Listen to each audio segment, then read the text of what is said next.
Or Jillian has one. Where's the flag? Can you get it? I'll go there. I can have one, Mr. Herzl. John, do you have a flag, or would you like me to put a flag up? Have it. I have to go in the other room. It is 6, so we're live. Mr. Jackson, where'd your hair go? Went in the shower. Oh, okay. You just had the camera down low. I thought you buzzed it. Back. And I thought I would never hear that. But when I slick my hair back, I guess I go by John.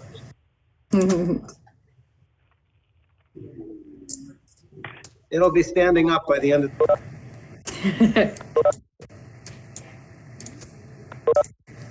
You guys just log on. Okay.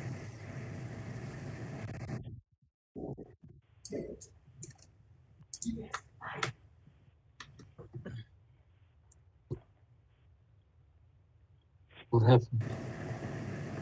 So we have 5, right? I think you have a Jackson's here four. too. Levi, I see you. Chaim, are you around? He was. Yeah, he's there. I see his name. Okay, Chaim, Justin's here too. We should have 6. Chaim, are you there? Oh, Hector Fuentes here, trying to check in. Who? Time Fable. Hector Fuentes. Hector's here. Hector, wow. How are you? Good. Welcome How are back. you? Welcome I back. got through here. Okay. Having problems trying to get through. Which is your number? Number 279. Ali, could you put his name up? That's the one that ends in 39, right, Hector? 39. Yeah. Okay, welcome back. Oh, Okay, I got through anyway here. okay. Do you still want my number? This is what I wrote down. No, we have you. Okay. Okay. I will call the meeting to order. Let's rise and salute the flag. I pledge allegiance to the flag of the United States States of America. of America and to the republic Republic which we With the stand, and states then one nation, one nation, under God, under God, indivisible, visible, with liberty and liberty justice for all. and justice for all. justice for all. Ali, could you please read in the certification of compliance? The time, date, and location of this meeting was published in the Asbury Park Press and the Star Ledger and posted on the bulletin board in the office of the Township of Lakewood at least 48 hours in advance. The public has the right to attend this meeting, and reasonable comprehensive minutes of this meeting will be available for public inspection. This meeting meets the criteria of the Open Public Meetings Act. Okay, roll call, please. Mr. Garfield, Yes. Mr. Stern, Mr. Sable, Yes. Mr. Flansbaum, Here. Mr. Herzl, Here. Mr. Rennert, Mr. Isaacson, Here. Mr. Meyer, Here. Mr. Raitzik, Mr. Fuentes, thank you, Mr. Ackerman. Okay, swearing in of professionals. Please raise your right hand. Do you swear affirm testimony you'll give before this board the truth, the whole truth, and nothing but the truth? Yes. Record reflect Mr. Vogt has taken the oath. Okay, let's go on to the resolutions.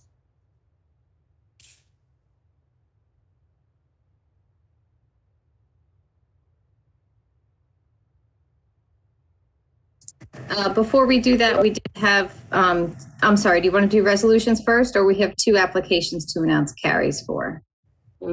Okay, we can carry that. Okay, sorry about that. Not at all. It looks like, I think it's more fair if anybody's here for it. We should tell them at the beginning. just as a heads up, it looks like some of the WebEx controls and settings have changed. So if you go to share screen or anything, it may take a minute to find the new settings. We have 2 applications tonight that have requested a carry. SP 2293 for Neseth Base Yakov has requested to carry to the next meeting, which is June 29th. I would recommend you make the announcement to carry that application. Okay, Mr. Jackson. Julian, can you handle that, please? Is she there? Sure. I'm here. I'm sorry. I was muted for a minute. No, it's number 5. Thank you, Mr. Herzl. Members of the public, please be made aware that SP 2293 Knesset, Monsieur. Thank you. Knesset Base Yaakov of Lakewood is hereby carried to the next public hearing. I'm sorry, Ali, the date is next Tuesday? Yes, June 29th. Thank you. June 29th with no further notice required. Thank you. Okay, and the other one, SP 2419 for Benos Devora, they've requested to carry until further notice. They're working out some issues with the neighbors. So that one does not need to be announced and will receive notice when it comes back for a hearing in the future. Okay. Thank you. Just announce it if anybody's here for that application. If anyone's here for Right. SP 2419 Benos Devora, the board will be hearing that at a future meeting for which further public notice will be provided. Okay, thank you. Okay? Let's go on to resolutions. You can see my screen, right? Yes, I can. Okay. SD 2472 is a minor subdivision for 6 lots. Everyone who's here except for Mr. Fuentes can vote on that resolution. Okay. Justin moves. We have a second. Second. Second by Jakey. All in favor? Aye. Aye. SP 2404 is a major site plan for 7480 Broadway. Mr. Sable and Mr. Isaacson cannot vote on that one. Okay, do we have a motion? Move. Moved and second. All in favor? Aye. Aye. SP 2369 Yeshiva Shagas area major site plan. Move. Mr. Lansbaum, Mr. Herzl, and Mr. Renner cannot vote on that. Move. Okay. Moved. Do we have a second? All in favor? Second. Aye. Abstain? Okay. And SP 2420 is a major site plan for Yeshiva Stolen Carlin from last week. Mr. What's with- Flansbaum what- and Mr. Isaacson cannot vote on that one. What's with number 4? I'm sorry, I skipped over that completely. SD 2185, it's an extension of a minor subdivision. And Mr. Herzl, Mr. Flansbaum cannot vote on that one. Move. Do we have a second?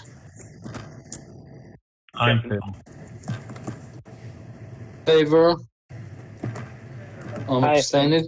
Okay, I'm abstaining. Mr. Chairman, Yes, I have a question regarding the next one, so before we go for a vote. on number 5, Stolen. On number 6. We're holding by number 5 right now. We just did a roll call on number 5. No, we did a roll No. call. Oh, we did That was my error. I had skipped number 4. So we're going to do the roll call for number 5 now. Okay, do we have a motion on number 5? Shiva Collins Stolen. Move. Moved by Jakey. Do we have a second? Can I second that one? Yeah. Chaim Sable. Okay, Chaim Sable seconds. All in favor? Aye. The 6th one for Base Shandell, the board engineer and the applicant had some revisions they would like made to the resolution that we haven't done yet. So I would recommend that we carry that resolution for another night. Good idea. Okay, Mr. Sable, you had any comment that you want to make, or we'll bring it up when we listen to it? We can bring it up now so they can appear, so we don't have to waste time. I Right. think it's supposed to be both sides of the parking lot, the sidewalks, as well as a recommendation about the traffic signal. And I think we voted that the trailer should be removed from the site once the building is up. Okay, Ali, over to the attorneys or the engineer. I don't recall what Dave's requested revisions were, but I know that Jillian's working on this resolution, so she'll have that information. Okay. Mr. Herzl, what was your question? No, Mr. Sable had a few things that were said at the last meeting. I wanted to include that into the resolution. So did you hear what Mr. Sable said? Yes, I did. I'll make sure to incorporate that into the resolution. Okay, thank you. Okay, on to public hearing.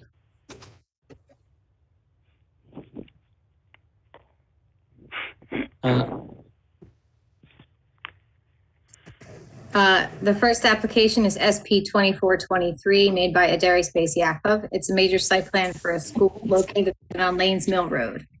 Okay, thank you. And, okay, Ali, you too. It's Justin, I'll be sitting this one out. Okay, and do we still have, yeah, we do have a quorum. Okay, Terry?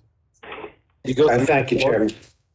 Yes, I'm reading from our May 26th review that Ally has up on the screen.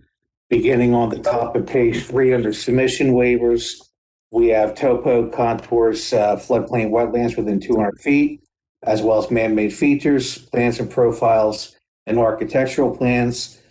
We support the waivers for hearing purposes for reasons stipulated in the letter. Okay, do we have a motion to go along with the engineer's recommendations? Move. Moved. We have a second. I'll second it. All in favor? Aye. Aye. Okay, on to zoning. All right, continuing on top of page 4 under zoning, as indicated, the school's a permitted use. Buffer relief is necessary with regard to the buffer itself, as well as parking proposed in the buffer.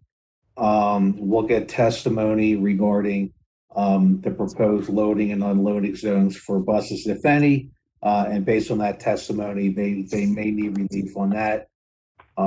Continuing on design waivers, we have a waiver for driveway widths greater than 30 foot wide, as well as providing curb and sidewalk along the frontage of Lanes Mill Road. And that's all the relief, Chairman. Okay, thank you. Who's the attorney on this application? Good evening, Mr. Chairman. Adam Pfefferton on behalf of the applicant.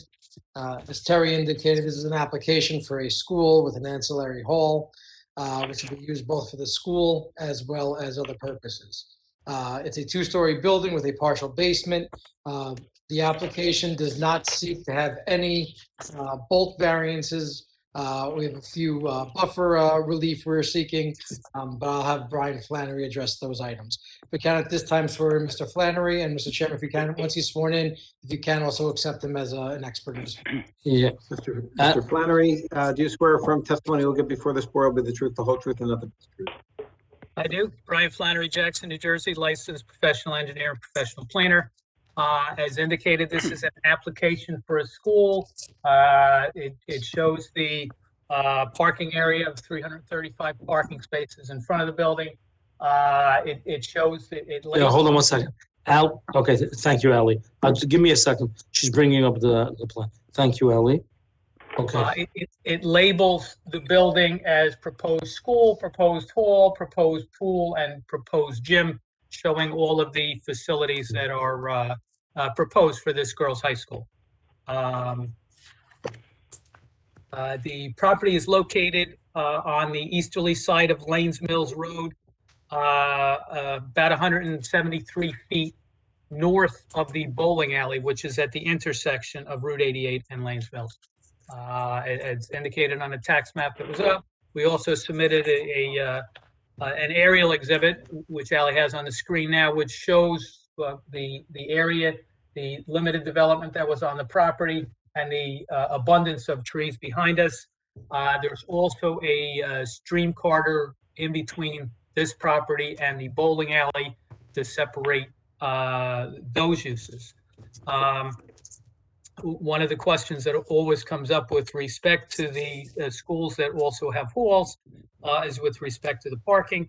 We're providing 335 parking spaces. Per the ordinance, 51 parking spaces are required for the school. How big is the hall? The hall is 12,000 square feet. If we were to do, and I'm going to call it, in my opinion, the most restrictive parking requirement in Lakewood for this facility, it would be 1 per 50 feet. Based on that, we would need 240. We have 335. At a prior meeting, somebody was upset about my testimony that this is the most restrictive, and I have to assume they're referring to ordinance that was adopted by the governing body on April 22nd, 2021, with respect to an amendment to the Cedar Bridge redevelopment plan.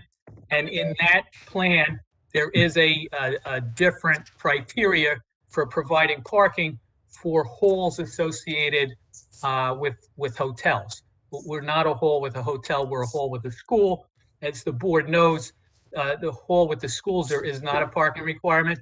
The parking requirement that would be most applicable would be a hall with a shul, and that goes from 1 parking space for every 100, 1 per 100 to up to 1.5 per 100, which would be would be 67 square feet. So we exceed that. We exceed the restaurant parking. Brian, what's with sidewalks? Still trying to get away with it? The plans don't show sidewalk because we're along a busy road. My testimony will be the way it's been for the past, I think, 15 years since the board decided they don't like to grant sidewalk waivers. Whatever the board feels is appropriate for sidewalks, the applicant will add as part of resolution compliance. Okay. Going through the report, as indicated on page 4 under the zoning, this is a permitted use. It's my testimony. It's a permitted use. This is a school similar to many other schools in Lakewood. And if the board wants to hear testimony on the schools, we could certainly get a representative from the school to give that testimony. I give an overview sometimes, but my familiarity with schools in Lakewood has been a limited number of times. I've been in some of the Lakewood private schools, as well as Holy Family where my kids went, and the public schools, and all of them have halls that they rent out as a source of income to use the rooms that are also available for the school to use. Item 2 in the report indicates no bulk variances are required. Item 3 indicates relief is necessary from the buffer. We provided a 4-foot high fence. I think when you look at the aerial of the site, it's certainly my opinion that the fence will provide buffer in accordance with the intent of the ordinance. Item 5 is with respect to the parking, and it's a very large parking lot. We've shown where the buses can unload in front of the school. Terry's report indicates eliminating some parking to reduce conflicts. My testimony is that I don't think that's really necessary. I know the board likes parking, but again, we would defer to the board. The 17 parking spaces that is referring to, we don't need to comply with the ordinance, and we don't need to provide parking at a ratio of 1/50. So whatever the board decides. Well, what's the total you would have without those 17? Well, we have 335. So if we have 17 left, we have 318. Okay, and that's still way At above, 150, we would need 240. So we're way greatly above, even if you take that. Yes. Okay. And my testimony is, and Scott Kennel could testify in this further if needed, he did submit a report, is that the majority of this parking is for the faculty. The faculty knows when the busing is coming. They know whether it makes sense for them to park in those front parking spaces. If they're going to be there before and after the buses are there, they know that there's plenty of parking, so it's not like somebody's going to have to park there. 51 are required in accordance with the ordinance. What's with the garbage? The garbage would be picked up by Public Works, and we would have to comply with Works required. Do you have a space for it? We have a dumpster shown in the Loading zone? northerly property line. The loading zone. Yes. Okay. Design waivers are required for a driveway greater than 30 feet in width, and it's my testimony that this is a better situation, and they really should change the ordinance to accommodate that. Design waivers from providing curb and sidewalk along Lanes Mills Road, and the applicant will do whatever the board requires. With respect to the relief, which isn't bulk variance relief, but it's design waivers. If you look at the master plan of 2017, page 7, the vision statement says encourage development and redevelopment based on smart growth planning principles. It's my testimony that this does this. This isn't a good location for a school. It's on a county road. So it will have less impact on a neighborhood than schools that are in neighborhoods. Same master plan on page 10, community facility strategy. Number 4, continue to support the development of private schools in the township of Lakewood. We all know that the schools are needed. The municipal land use law, NJSA 40:55D2, under the purpose of the act, encouragement selection to guide the appropriate use or development of all lands in the state in a manner which will promote public health, safety, moral, and general welfare. And it's my testimony that this application does that. With respect to the other items in the report, on page 5, Terry indicates the parking should be based on the capacity of the hall, and it's my testimony that's exactly what was provided. Item 5 says if there's dedications required, and we do have room to provide for dedications, whatever the county would need. Do you lose any parking if you make any dedications? We can dedicate without losing any parking. Okay. Item 15 on page 6 suggests adding landscape islands to break up the pavement. My testimony would be that the parking is more important, but again, we would defer to the wisdom of the board. Item 21 on page 7 is with respect to the groundwater levels, and we would certainly satisfy the board engineer on that and all the issues as part of resolution compliance if the board acts favorably on the application. That is my testimony, Mr. Chairman. Okay, thank you. Do any board members have any questions for Mr. Flannery? Yeah, the obvious question about the sidewalk on either of the sides. Is it possible, or we have retaining walls over there? We can put sidewalk. We could put sidewalk meandering asphalt path on our property. We could put sidewalk in the right of way. Whatever the board would prefer. I don't think Mr. Sable is talking about sidewalks. What you talking about, the path that's going around to the building? Oh, the Sable sidewalks, excuse me, I should have. Because the other sidewalk, there's nothing to talk about. Is that a title? Yeah, the parking and the circulation is close. We could certainly convert the landscape islands to a sidewalk and have crosswalks at each of the landscape islands, but it isn't an area that we would expect people to be walking along Lanes Mill to get to the property. And again, if we needed to lose parking, we have more parking than is required. If the board feels the sidewalks are more important than parking, we would defer to the wisdom of the board. Losing parking, you're talking about the disabled parking, the disabled sidewalks. But for putting sidewalks on Lanes Mill, you don't lose any parking spaces.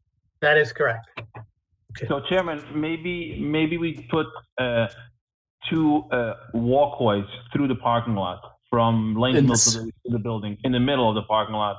So it doesn't. We're going to lose a lot of parking spaces. Not a lot, because we can do 2 islands of 5 feet, but Ali, 2 of them, a third across each side. We're going to lose probably maybe not even 1, 2, 3, 4, 5, 6, maybe 10, 12 parking lots, because each one is 5 feet. Each parking lot is 9 feet wide. It looks like 14. Yeah, it looks like 14 parking spaces that we would lose in order to do that. And the applicant would be happy to do that if that's what the board feels is appropriate. I think that's a minimum. We're going to have either kids walking or even people going on the wedding nights, walking through cars and walking through moving vehicles is not a good idea. So I might suggest Mr. Sable. Yes. Mr. Sable, one second. Mr. Sable, let's say we eliminate that. What about the other 17 that Terry felt may be a conflict with the drop-off buses over there? I don't want to lose both. I know. Let's address that in a minute. No problem. Let's address in a minute. We need to have a pedestrian walkway. I was driving down yesterday in Fountain Ballroom. There's people walking between cars. I think it's terrible. It's raining outside. It's dark. It's not even a joke. So let's do 2. Mr. Sable, if we did one down the center line, Would that be amenable? We won't lose as many parking spaces. Just Mr. imagine. Mr. Chairman, if I might. Yes, Mr. My Jackson. observation on this is, and I'd like to ask Mr. Vogt or Mr. Flannery to weigh in on this. The thing is, if you have two aisles on either side of the parking lot, what you're going to have at the back of every car, you're going to have somebody walking past a car into the drive aisle where they're not going to expect a pedestrian. And you're going to have that at 1, 2, 3, 4, 5, 6, 7 different places times 2. So there's going to be 14 places where you'll be crossing a drive aisle between two cars, basically. Isn't that happening anyway? If you walk through now. And what I wonder if it would be better, as Mr. Pfeffer said, to have something in the middle, maybe in conjunction with the landscape islands that would be striped and marked and a little more specific. I'm not a pedestrian safety expert, but I have driven in parking lots and I know what it's like when someone walks out between a parked car. It's hard to see. Mr. Jackson, you can have 30 cars on each row, and any of these in between these two cars, a pedestrian can walk through. Why is Mr. that? Sable, I see Scott Kennels here. Would you like that we ask him his professional opinion? No. Okay. But Mr. Chairman, if I could add a suggestion, this is basically a one-way in and one-way out situation, and we could designate it as such. We've provided 24-foot wide aisles. If we made the pavement 20 feet, which in my opinion, and you could check with Scott Kennel, if the 20 feet would appropriately handle the traffic, that gives us 4 feet on each side, and we could have the Sable sidewalks where they should be along the edge of the pavement and going up both sides to the building. Terry, do you feel going down to 20 feet is enough? Yeah, with Scott's input, a minimum of 18 feet should be adequate. So 20 should be fine for one-way traffic. We'd look at the circulation plan again during compliance to make sure there weren't any issues. I kind of like it on the perimeter better, to be honest with you, for reasons stated a few minutes ago by a couple people. I also like the idea we should do something. It should be a different material sidewalk. We should have markings, especially people walking at night. There should be treatment of those that drivers in and out of the site know that those are pedestrian areas. Okay.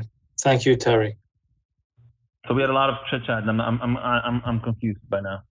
No, so I think what Terry said, and in the end, we should put two sidewalks on the two sides of the property and narrow it down the driveway instead of 24 feet to 4 feet, and you have two pathways on both sides of the property. Yeah, you're going to have one-way aisles in and out of the site along the perimeter, which they are now. If you look at the plans, that's the intent of the plan, is to have one way in and one way out. You have technically 6 extra feet if you want to go to a one-way aisle of 18 feet, which would be the minimum as I understand it. You have room to put in a 4-foot wide or 5-foot wide sidewalk in that remaining 5 to 6 feet. I'd rather not go down to the minimum. But Chairman, we still need in the middle one aisle at least, because this is a lot of cars walking, and we have to provide them at least one safe way walking from one corner to the parking lot to the hall. At least we have to provide them one line. It's a lot of cars. It's a huge area. Okay, I wouldn't want to do 3 and lose so many space. We do both sides and one in the middle. That would be amazing. Okay, on the two sides. Okay. You have any other questions? Instead of 24 feet, we'll make it a little less, put 2 sides and one aisle in the middle. Okay. Yeah, Chairman? Yes, Terry? I wouldn't want to look at this with the designers during compliance. I'm still not sold on the aisle in the middle, and no disrespect to Heim. My concern is what I'm hearing about people using this at night. And unless you have a real good signage and illumination package, I'd be concerned about people walking that aisle and perhaps somebody the first time not using this parking lot, not knowing that center aisle is there. I would look at that carefully. Okay, Terry, I appreciate that. We can put ballards, we can put beautiful light fixtures. We can make it very visible and very safe for pedestrians to walk. walking in Okay. between cars to getting from Lane's Mill to the building is just an accident waiting to happen. Okay. Okay, thank you. With curb, siding with curb and ballards and lights. Not that much of expense, and we're not going to lose that much parking spots. Okay. Any other board members have any questions for Mr. Flannery? Okay. Mr. Kennel, Scott Mr. Kennel. Well, I'm sorry, I do have one thing that I wanted to, I couldn't get a chance to do it. I just want to confirm that we went through this issue last time with some schools. This school has a notice where there's a notice that there's a hall is specifically noticed as part of the application. I just want to confirm that. Yes, it is, Mr. Jackson. Thank you. Thank you, Mr. Okay. Mr. Kennel, Scott Kennel, are you presenting him as a witness? Mr. Pfeffer? I'm sorry. We have Mr. Kennel here. He could address any questions if the board wants, unless the board's happy with his report. I also have Ms. Freeman, the administrator of the school, to also answer any questions that the board may have. So either of those witnesses I'm happy to call, unless the board has no questions. Okay. Mr. Herzl, I just want to make sure where the consensus is, or where the direction seems to be after the testimony of Mr. Flannery and the comments of Mr. Sable. And Mr. Vogt. I was just gonna open up to the public first and then deliberate on it. When we do the I just want to resolution, hear if any neighbors have any concerns about it. there were a Well, lot of comments on this.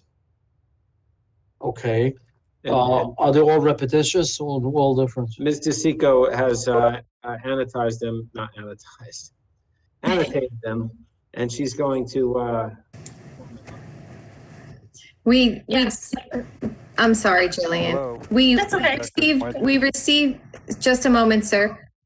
We did receive one email from Mr. Zinas, which will not be repetitive from all the others, and that one just came in. So we can read that one separately after Ms. DeSico's summary of the others. Okay. So, who's doing the summit? Jillian, you doing it?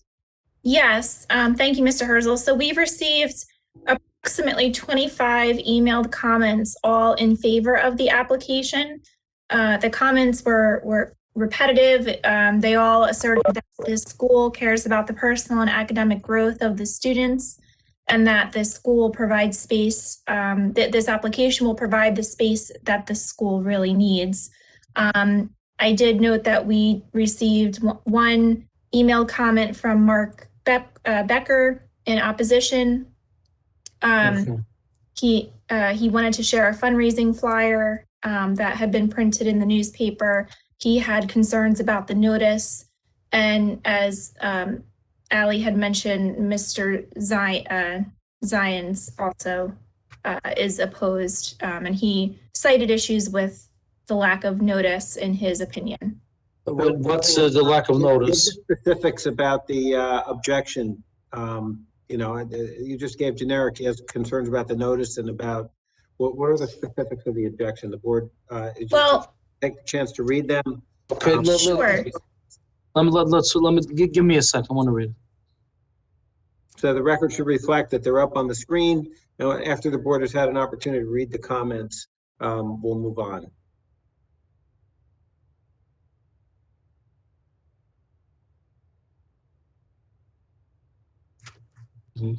Ali, could you move it up?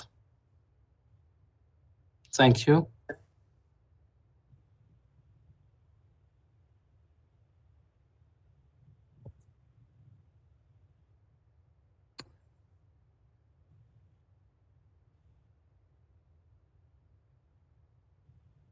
Okay.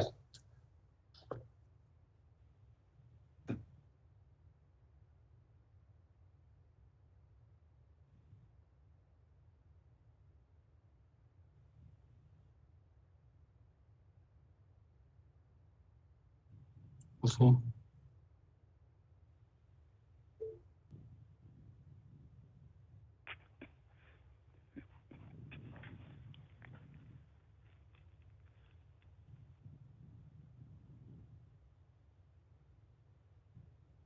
Okay.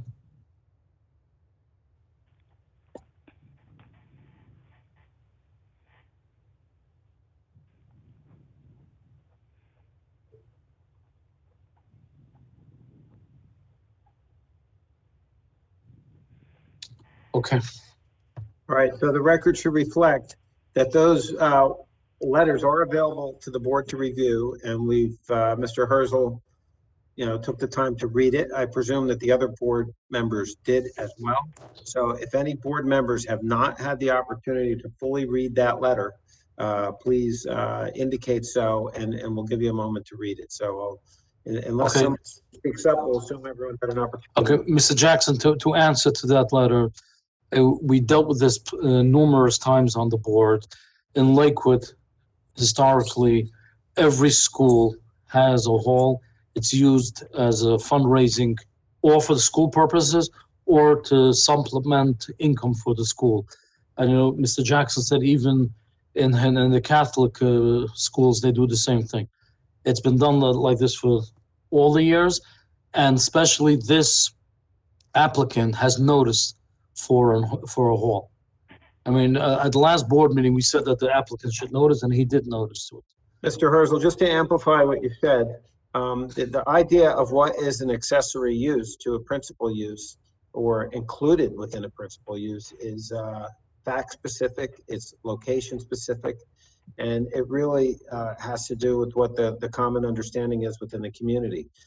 I gave the analogy of a high school with a gym. We'll have basketball games on a Wednesday night, and it's a completely different activity when the whole gym fills up with people for a raucous crosstown rivalry in a basketball game. So if a school was being built, would you have to say, oh, and by the way, the gym would you say it has a gymnasium for athletic events, or would you say that it's going to have crosstown rivalry basketball games every Wednesday night in winter?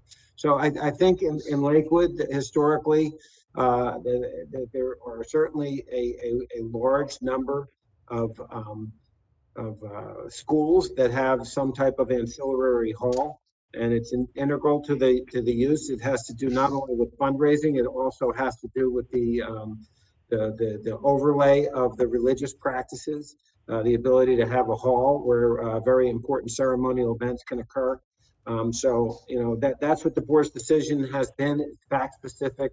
It's a difficult legal question, but I'm comfortable with the board determining that banquet facilities and halls are a customary and usual adjunct facility for a hall.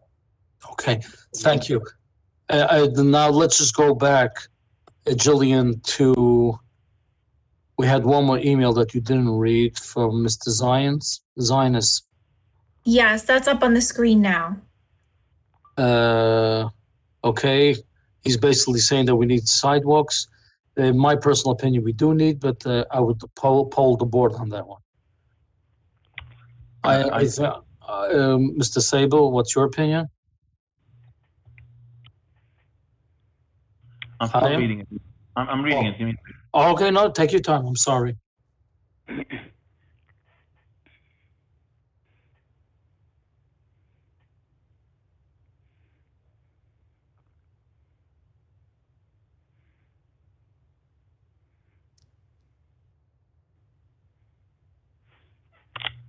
I'm gonna let you decide about the zoning issue.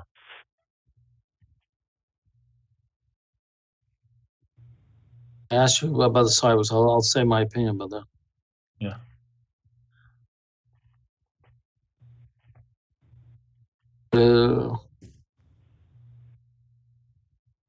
First, I'll say two things. First of all, I don't think the township voted on it. That's number one. And number two, that was strictly for, in that area, there were so many hotels and so many things that we were dealing with that area that we said that we want more parking. Technically, a school needs one for every classroom, and we're going extra because we're putting a ballroom in. I don't think we ever said anything that we need one parking for every person. My opinion belongs in the planning board. And But- Terry, if I can Yeah, ask Mr. Terry. Yeah, sure. Terry. Mr. What's the Vogt. question? Yeah, in general, you've done wedding halls outside of Lakewood. What's their general requirement for parking? Is it every person has to have a parking lot? I'm not aware of any ordinance outside of Lakewood that's that restrictive. I couldn't recite other towns, but typically, most ordinances, in my experience, outside of Lakewood, are consistent with the pre-existing ordinance, which was a lot less. The other thing you have to take into account, I think it was said earlier that the new ordinance was adopted, I believe, in late April. Okay. I think this application was filed and deemed complete prior to that. I have to confirm that with Ally. Is that the case? This is Adam. That ordinance specifically had to deal with the Cedar Bridge development in that area and zoning. There was not a I town. agree with you, but even if it didn't, I think your application preceded the adoption of that ordinance. So I agree with you with that. I just wanted to clarify. This is Okay, Mr. Pfeffer, we did not change an ordinance on the whole Lakewood. correct. We were dealing then with the Cedar Bridge development. Yes. And it's so congested over there, that's what we're dealing with it. It wasn't a master plan that we did a general change of in the whole Lakewood. Right. Okay, now I would like to poll the board regarding sidewalks. Mr. Chairman, I emailed Ally a picture now that I think I still have another public comment. I'm sorry, I did not close it to the public. So. That's okay. They keep coming as we're talking. So hold on. Yes, and it's like a dialogue that's coming from one of the people. I just responded to him. It might be better to have him speak under the circumstances. I think his objection is significant. Or have to respond to. If we were in person, he would be able to reply and comment. I just emailed him whether he wanted to. I'm going to have to read his replies. But this a different. There's a different one. This is 2477. Right. And after this, Mr. Becker complained that you read his email too quickly. Okay. Mr. Herzl is an expert in his reading. I mean, we give him the benefit of the doubt. Okay.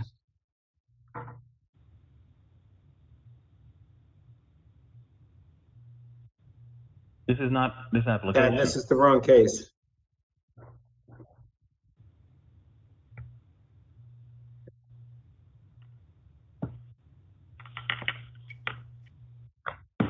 There's the comment from Mr. Becker.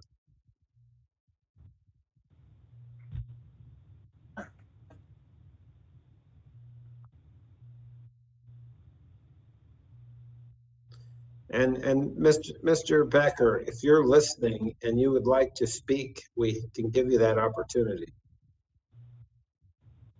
I sent him an email a moment ago. I invited him to do that in response to this. Well, I think Mr. Flannery can probably explain this issue. That's quite clear in my mind. This is a different zone. Okay. Yes, I'd be happy to explain that. As was indicated, this action that was taken by the governing body on April 22nd, 2020, was after this application was deemed complete. So the time of submission rule certainly applies to that. Secondly, it's for the DA1 zone as part of the Cedar Bridge redevelopment plan. So that would not apply to any place in Lakewood except the DA1 zone.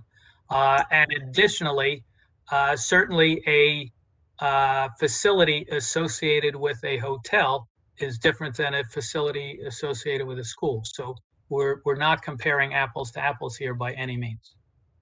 Okay. And okay.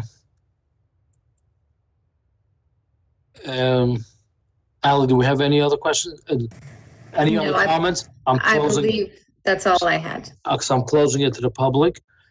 And I would like to poll the board. Who's on? Before you want to do that, if you don't mind to bring up, Ally, if you can bring up the picture, and we can go over it very quickly, and we can get a better understanding and see if this makes sense or not. Okay. Please. Ally, do you have?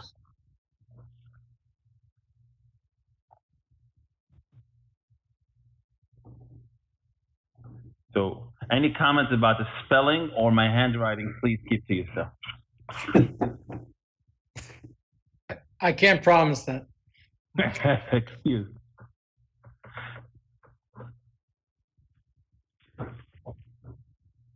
Chaim, I didn't know you're an engineer too. If I can make one comment, Chairman? Yes. Yeah, I'm looking again at that center sidewalk.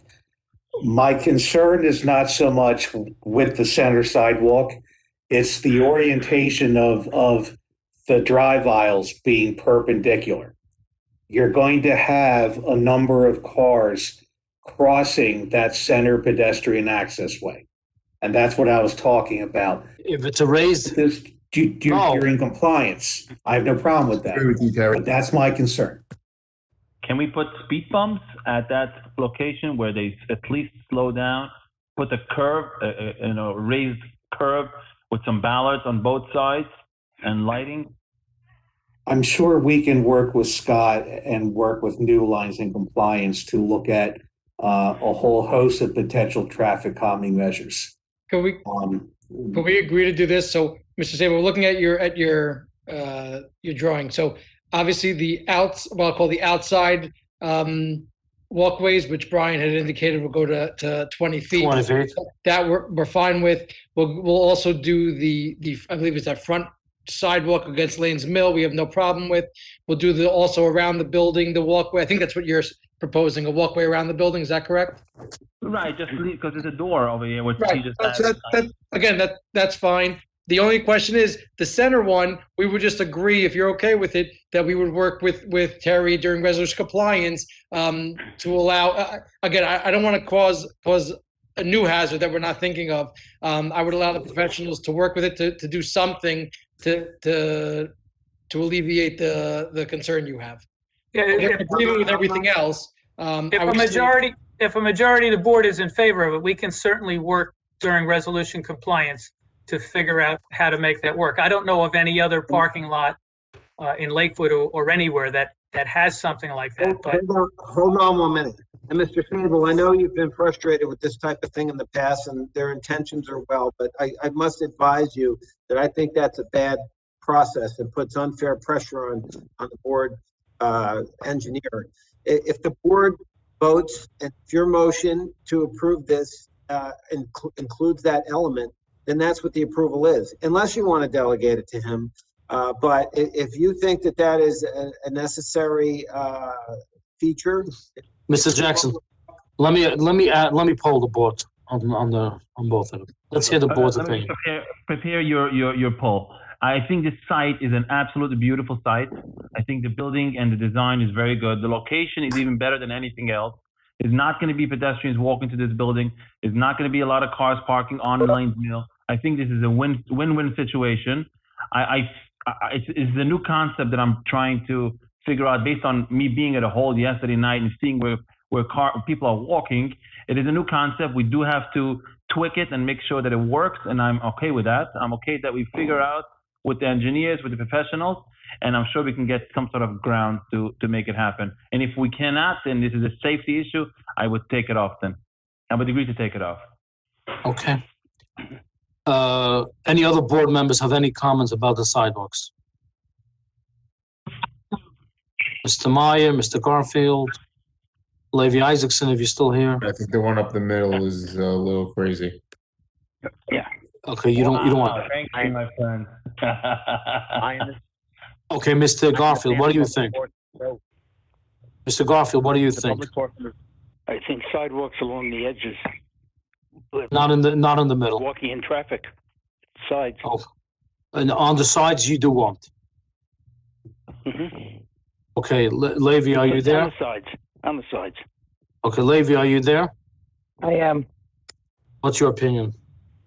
My opinion is that the less parking spots we lose, the better. I agree with Dave. I think along the sides with some signage pointing, pedestrians where to walk. I know that there is. Levi, on both sides. Yeah, on both sides, absolutely. Yeah. Both and Lanes Mill to have sidewalks. Yes. That's my opinion too. Mr. Chairman, Yes. is it possible to like a low white fence, and any headlights would pick up the sides of the parking lot, and where people would have a sidewalk, and that would also have the protection of a low fence in white. Okay. If I can clarify or seek clarification, Chairman, where would the fence go? I think he wanted it along the sidewalks to the next property. Is there? Okay, you want it on the edge of the property or on the edge of the parking aisle? You're talking about the edge of the property, correct? Yes. Edge of the property, yes. Okay, just want to make sure. Okay. It would just be a warning for everybody. Okay, at this time, I would ask the board someone would like to make a motion on this application. Hold on, Mr. Herzl. I just got an email from Mr. Becker. I don't recall opening this to the public. Maybe I just missed that. And Mr. Becker wants to speak. Under the circumstances, I think we should allow him to make comments as long as they're not a duplication of what he's previously submitted in writing. No problem. Did we ask the public whether there were any comments? I don't recall doing that. I asked Ali, and you read all the comments, huh?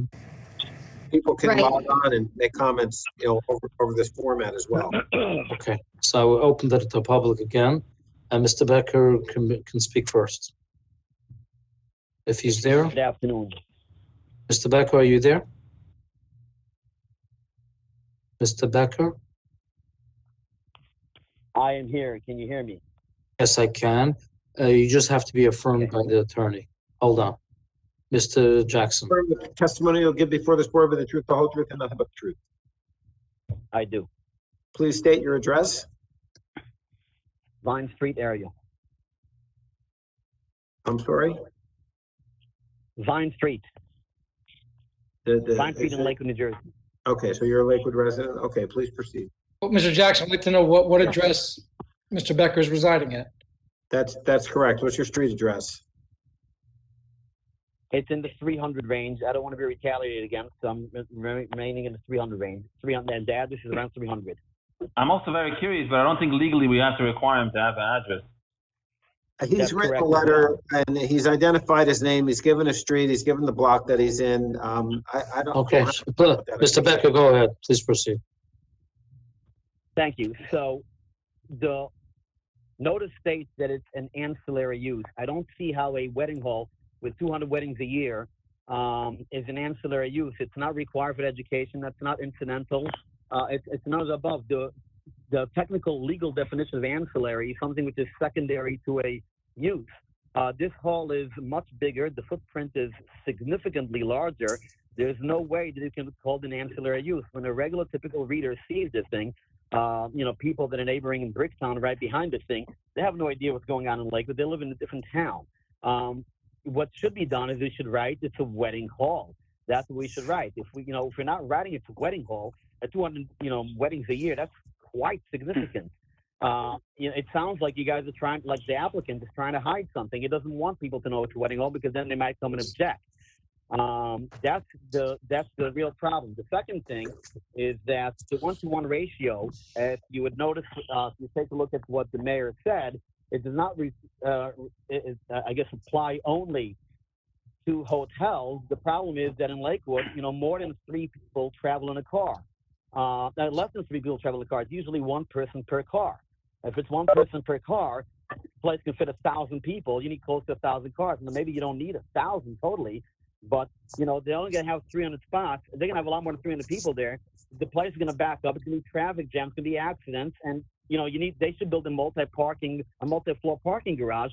Then they can have plenty of room for everybody. And I understand that their reason for doing this because they want to be able to supplement the income for the school, that the school can have a lot of money. So let them charge for that multi-floor parking garage. That's what they should do, and then everybody will be happy. What they're doing right now is, number one, it's dishonest by not telling people it's a wedding hall, and number two, they're not providing enough parking. And it should go really in front of the zoning board because an R20 residential zone doesn't allow for banquet halls. Okay. Mr. Chairman? Yes. A few things on his comment. First of all, didn't we say that this application notified for a wedding hall? Yes. So he did notify for a wedding hall. No, he Okay, did not. That's incorrect. Mr. Becker, Okay, if you don't mind holding off for a second. Okay, yeah, Mr. Becker, one at a time. And Mr. Pfeffer and Brian Flannery testified that they did notice for it. Yes. I'm looking at the notice. The notice says, and shall include a hall which will be used for school functions as well as ancillary uses. I just explained to you that a wedding hall of 200 weddings a year is not ancillary, so it's a deficient notice. They're not telling people it's a wedding hall. Okay, and I also said historically the last 50 years in Lakewood, every single school has a hall, and they didn't notice. They just noticed for a dining room or kitchen, and this one did notice correct. That was firstly What Mr. Becker is saying, legal, though, but if you had, excuse me, Mr. Becker, and I think this is an interesting wrinkle to the concept is, the cases talk about it, the community, and what is a accessory structure. There's a wrinkle here in that this is on the border of Bricktown, I think what Mr. Becker said is that people in Bricktown might not necessarily know that because it's that, first of all, that it's in a residential zone, that you could have a school there to begin with. And on top of that, not only can you have a school, you can have a 25,000 square foot wedding hall that's going to have 200 weddings a year, and that they weren't notified of that, the people in that surrounding area. And I think that the notice on this should have also gone to Bricktown, the municipality. Right? Is this within 200 feet of the border of Bricktown? I'm looking at the application. I don't believe it's within 200 feet of any property in Bricktown. I'm looking it up. It's not, okay, I looked at I'm looking. I'm not saying it is. I'm double checking. I mean, Mr. Jackson and Chairman as well. We as a planning board member, we have an application in front of us. We can either vote or not vote an affirmative or not. If there's somebody that wants to challenge us in court, by all means, and the application is taking the risk if they start building and eventually somebody want to court them. Am I right or wrong? You're correct, Mr. Sable. And why are we having this discussion? Okay, I just gave the courtesy for that for an opposer who wanted to speak, Mr. Becker. Mr. Chairman, there is one other thing. One at a time. One at a time. There is one other thing I just wanted to clarify. I believe he defined ancillary as secondary.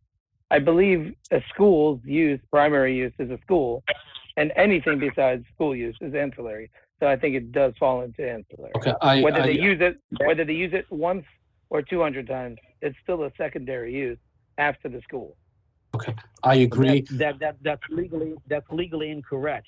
Can they put a gas station over there too because it's ancillary to the school? No. Somebody challenge them in court. Okay. You're welcome to challenge them in court. We're not a court. Okay, What you're telling the public is, okay, Mr. Becker, this is. We're not arguing. You made your point. You made your point. Thank you. You wrote in the comment. I did read the whole letter, and you just repeated yourself. And basically, you made your point, and the board answered you to that. Thank you very much. Okay, we are not a court system. Judges and the law. One last 5-second thing. One last 5-second thing. You said that this is the way it's been done in Lakewood. One hall, 2 halls, 3 halls in Lakewood is fine, and we all didn't say anything about it. But now you're going to have a dozen halls like this. Traffic is going to become impossible. So if 1 or 2 people do something wrong, we're okay with that. We'll let that go. But if everybody's doing it, then it's going to become chaos in the Wild West. Okay. And that should be taken up with the Lakewood Township, the Township Committee. You can voice your opinion there, and they have to change the ordinances for schools. But right now, this is the ordinance. Okay.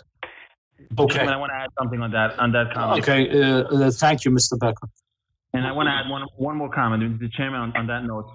This location of this hall is perfect. If we're talking about a hall in the middle of a development, in the middle of a heavy traffic Prospect Street, he might have a good point. Not that this is a location where we need a wedding hall. This is a location where we need schools, and this is where this is what the community I agree. needs. Okay. Is there anybody? I agree, Mr. Is there anybody else from the public that would like to be heard on this application? Mr. Herzl, if I may, there's just one thing I'd like to point out. The objector has made a point regarding notice and jurisdiction. The board is free to accept that or reject it based on the advice I gave the board, based on the board's history. But he certainly has the right to raise that issue. And as Mr. Sable alluded to, if he disagrees with the board, he could challenge it in court. But we certainly have to listen to his, what his arguments are, and the board can accept them or reject them. Okay, I think we gave him the courtesy. He said what his arguments were. And Mr. Pfeffer, Adam, be prepared if he wants to challenge it in court. Wouldn't be the first time I'm there. Mr. Okay. Herzl, I also believe we asked 2 weeks ago by the Benos Tavora application that everyone should keep this in mind and perhaps include it in their notices moving forward. And I amended the notice to include that it's a hall. That's not what exactly does it say? He said an accessory use, an ancillary use. It doesn't say it. Did it say it specifically that It's not solely, if it was just a hall, it was nothing else, maybe that's the case. But the school has the use of the property all during the day. It's being used for many functions. It's not, and weddings are just one of them. It's ancillary. Because I think what we just heard was what the board said last time, that if it's going to be used for a hall, it should indicate. It shall also include a hall, which shall be used for school functions as well as ancillary uses. Doesn't say anything, Okay. Can we add the word ancillary hall? Can we add the words ancillary hall uses on the property for future notices? Or ancillary uses that may or may not include the use of a bank. right, that may include a hall. I think Mr. Isaacson is correct in that. We're not gonna. They're coming for anything. They want to make a ball game in the dining room. Go ahead. Or a comedy show, whatever it is. Nice. And the applicant is taking a risk. They're on Tuesday nights. Okay. I'm closing it to the public right now, and I would ask for a motion on this application. Chaim Say will make a motion to approve the application as presented with my diagram graphic design. And then I agree that if the middle aisle does not work out with engineering and it's not safe, I agree not to include it. Okay, so Mr. Sable, let's just be clear. The only question we have is the center aisle. The sidewalks on Lanes Mill is definitely yes, and sidewalks, a path on both sides of the parking lot is definitely yes. Correct, and there was some mention of a 4-foot fence that Mr. Garfield mentioned. Right, that's on the end of the property. Okay, do we have a second to that motion? I'll second.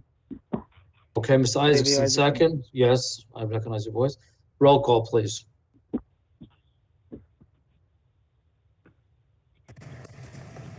Mr. Garfield. Before I vote, I just would like that white fence, if possible, to be a white reflective fence. He made it. Yes. He made it part of the motion. It's a savable part of the motion. No, he just said a fence. Okay, he listens to you. I think it's important to be white reflective. Right, I understand.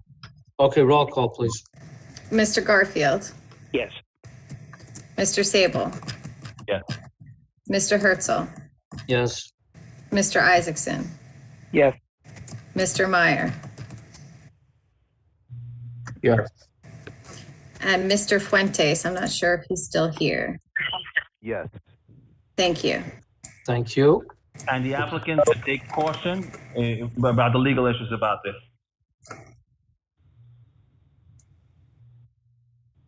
Mr. Pfeffer, you heard?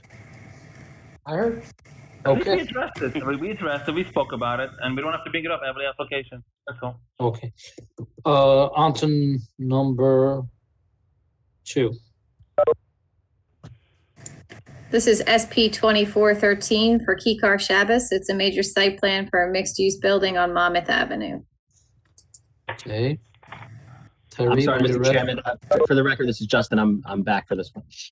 Good to have you. Thank you. Okay. Can you repeat that, please? The location? This is on Monmouth Ave and 4th Street. Did I say that incorrectly? No, you said Monmouth Avenue and 4th Street. Thank you. Yep. Okay. Yes, you're correct. Harry, could you go please through the report? Yes, Chairman. I'm reading from the May 20th review that Ally has up on the screen, beginning on the top of page 3 under submission waivers. They include plan detail, property owners within 200 feet, proof of submission of county planning, topo contours, man-made features within 200 feet, plans and profiles of utility layouts and EIS. We support the waivers for hearing purposes for reasons stipulated in the letter. Okay, do we have a motion to go along with engineer's recommendations? I'll move it, Justin. Move. Justin moved, Mr. Meyer seconds, all in favor, aye. Aye. Aye. Okay, on to Aye. zoning. Continuing on page 4 under zoning, comment 2, a variance appears necessary for front yard setback, as well as there's an existing setback, I believe, for the southern building, which is 1 foot. We'll have the applicant testify in terms of the adequacy of parking and whether variance is necessary. I believe that's it under variance relief. Continuing on to page 5 under design waivers. The driveway access is 36 feet wide, which is in excess of the 30-foot maximum in town code. A waiver is also required for street trees, as well as shade tree and utility easements along 4th and Monmouth. And finally, a design waiver is required with regard to buffer relief. I believe that's all the relief, Chairman. Okay, thank you. Who's the attorney on this application? Good evening, Mr. Chairman. Adam Pfeffer, on behalf of the applicant. As Terry indicated, I'm sure the board is very familiar with the site. I've been before the board several times. First for the first building, the Kikar Shabbos. We then subsequently came in for the second building. This applicant worked very diligently with the township to make sure that they had a nice site here. They've cleaned up the area. The property is located on 4th and Monmouth. Those of you that have been around Lakewood for a long time know what 4th and Monmouth used to look like. And if you go down there today, it's a very different picture. Since those 2 buildings have been up, the applicant has acquired some additional property, which, as Ally has up on the screen, is basically the triangular piece behind. We are seeking, thank you, Ali. The picture that's up is the proposed building as an addition to what was the first building where Entree, the restaurant, is located. We do have a couple small variances. I will tell you that really one of the variances we could get rid of, but we were trying to make the application as nice as possible. As you can see before you on the screen, the building is closer to 4th Street as opposed to being set back, and there's a area for deliveries in the rear of it, and that creates one of the variances. We do have Brian Flannery here to address any technical questions. I have Scott Kennel to address any traffic concerns.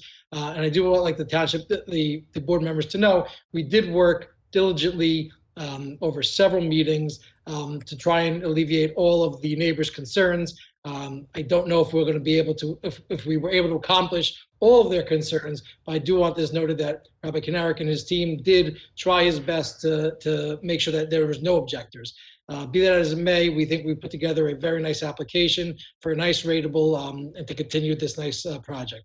At this time, if I can swear in Brian Flannery and have him accepted as an expert in his field. Okay, Mr. Jackson. Swear from testimony will give before this board will be the truth, the whole truth, and nothing but the truth. I do. Brian Flannery, Jackson, New Jersey, licensed professional engineer and professional planner. This site, as Adam indicated, is a site that Rabbi Kanarik started developing it years ago, and the character has changed. Adam mentioned this particular site where the community building was, and I knew it well because I used to go there with my son. He played basketball on the basketball courts there, and we'd go there in the evenings and play. And it was very informative for him because he got to see his first drug bust and he got to see his first police chase there. The area has been cleaned up, and the building that's proposed, I think, will be a very nice addition to the area. This property is in the B4 zone. My personal opinion is it should probably be in the B2 because it's more of a central business. It's surrounded by the B2 zone to the north and to the west, and the railroad tracks to the east. So it's really an isolated portion of the B4 that's developing more as the B2. Now, as Adam indicated, if we wanted to reduce the relief that's needed for this, the proposed building, we would shift back from the 4th Street right away. We put the loading in front of it. And then the only relief we would need is the setback for the existing building, which is already there and was approved previously. Certainly, in reviewing this with Rabbi Kanarik and the team when it was first done, that's a virtually by right application, but it's not the appropriate application for this. Anybody who's been to the site knows that there's trucks that stop in 4th Street to load and unload. They block off the entrances. They do a lot of things that are not appropriate for the traffic in the area. By putting the loading zone in the back, it concentrates all that truck activity in the back, and it provides a project that aesthetically is much better. It's consistent with the B2 requirements in a downtown area where the buildings are along the road, and it extends the existing buildings. So looking at Terry's report, the one thing I wanted to point out, Adam did indicate there were discussions with the neighbors on their concerns with respect to traffic, and the applicant has agreed to move the entrance from 4th Street. If you see it now, it's the parking aisle next to the building, and then there's another parking aisle a little further to the east, which aligns with Princeton Avenue. So the applicant has agreed to move that entrance to align with Princeton Avenue. Where's the second one? But there's no second entrance. Where Ally's indicated in red, that would move to the east as far as you can move it, a little further than that. And that you can see right across the street is Princeton Avenue. So the traffic would come out along the orientation of the railroad tracks and then exit, yes, right where the two red lines are. And Scott Kennel is available to give his opinion on that. To me, it's a minor change. It certainly has some benefits to it. And if the neighbors prefer that orientation, the applicant is happy to do that. Excuse me, Chairman, if I could. Yes. Yeah, Terry. I just want to put on the record, just hearing what Brian just said, we would be amenable to that if the board decides to act favorably, contingent upon a revised circulation plan being provided during compliance review. Okay. I think it makes more sense if it would go straight into Princeton Avenue. Not you don't have to make a turn over there. Okay, Brian, please continue. So looking at Terry's report, item 1 under zoning on page 4 indicates that these are permitted uses in the B4 zone. Number 2 under zoning is the minimum front yard setback from 4th Street that's proposed. Again, it's possible to not have that by moving the building back, putting the loading in front. And my testimony that's not the appropriate way to do it. Item 3 indicates the side yard setback for the existing building of 1 feet where 10 feet is required, and that's an existing condition on the southerly building. Item 4 is with respect to parking, and we proposed 275 parking spaces. We proposed 279 parking spaces, and 275 are required. The existing facility requires 182 parking spaces. 68 would be for retail, 104 for office, and we provided 10 for daycare, and that was based on the initial approval. This would require another 52 for retail and 41 for office. What I'd like to point out is the 10 that we've provided for daycare parking, in my professional opinion, are not required. If you look at section 18-900F of the ordinance under child care centers, 1A says the floor area in any building or structure used for child care purposes shall be excluded in calculating any parking requirements. So my testimony is actually that we only need 265, and we're providing 279. The purpose that's in the ordinance and the purpose the municipal land use law encourages that is because the childcare is an inherently beneficial use, and a percentage of the people that are using that childcare are people that work in this facility, so they don't need any extra parking. But the reality, though, is that we've provided more than enough parking for the retail at 1 per 200 square feet and the office at 1 per 250 square feet. One other thing I wanted to point out is this application is listed on the plan for 5 different lots, one of which is a triangular lot 6, right along the railroad tracks. And there is some question with respect to the title on that. The applicant during resolution compliance will either provide documentation to the board that they in fact own that property, or we would eliminate the 4 parking spaces associated with that, and we would still comply. The bottom line is we're not requesting any relief with respect to parking. Brian, with that little triangle, that has already been resolved, and the applicant is good to proceed. Oh, okay. All right. This is an application that's constantly working hard. Rabbi Eric's behind the scenes, working everything out to improve the area. Where's the garbage over here? There's a dumpster that's provided. Right now, it's in the corner where the entrance is going to be moved, so we would move the dumpster when we move the entrance. You have a spot for it without losing more parking spaces? Yes. Right. By moving the entrance there, we monopolize that area, which frees up the area over here. And I'm confident that during resolution compliance, if the board acts favorably, we can provide. There's plenty of room to provide for. It's private pickup or the township? It would be private pickup. Okay. So with respect to the variance relief that's required, the 2017 master plan, the vision statement says encourage development and redevelopment based on smart growth planning principles.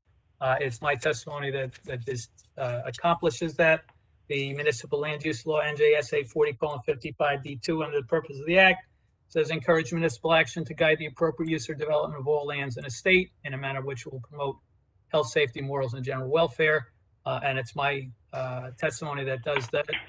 G, under the same section, says to provide sufficient space and appropriate locations for a variety of agricultural, residential, recreational, commercial, and industrial uses. It's my testimony that does this. It provides ratables in the B4. It provides services that are needed in the downtown area. The relief that's needed, both for the front setback on 4th Street and the existing building, I would characterize as de minimis C2 variance. It relates to a specific piece of property. We had a property with a community center that was in need of redevelopment, and we're redeveloping it, and the building is existing there, and that relief was granted previously. The purpose of the municipal land use law, which I read, would be advanced. The variance can be granted without any substantial detriment to the public good, and it's actually my testimony that this configuration is better for the impact on the public good. The variance will not impair the intent and purpose of the zone plan and zoning ordinance, and relief of this de minimis nature certainly does not rise to impairing the intent or purpose of the zone plan and zoning ordinance. And the benefits substantially outweigh the detriments, with my testimony being that there's virtually no detriments, and the benefits that I've explained. The design waivers that are requested for the driveway larger than 30 feet. The larger driveway is better. It provides a safer access. The design waiver from providing street trees, these are developed streets. There's no room for the street trees. If RVE says there's a place for a tree, if we can fit a tree in, we're happy to plant a tree. But it's a developed site, and my testimony is I think that would be very difficult to accommodate. And the buffer relief from non-residential development, these lots are buffering to other lots that are part of this application. And my testimony is that the proposal complies with the intent of what the ordinance requires with respect to buffering. The other comments in the report, the only one that I'd like to comment on, the other ones we will comply with what's requested on page 6. There was a comment number 7 about lot consolidation, and we would work with the board engineer with respect to lot consolidations because of financing reasons.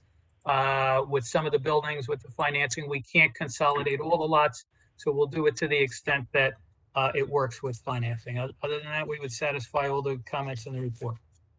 Okay, thank you. Any board members have any questions for Mr. Flannery? Yeah. Yeah, Mr. Sable. Nobody else has any questions? You said yes. I'm asking. I know. I feel bad. Can we go over the loading zone, bus, the truck loading zone, circulation plan?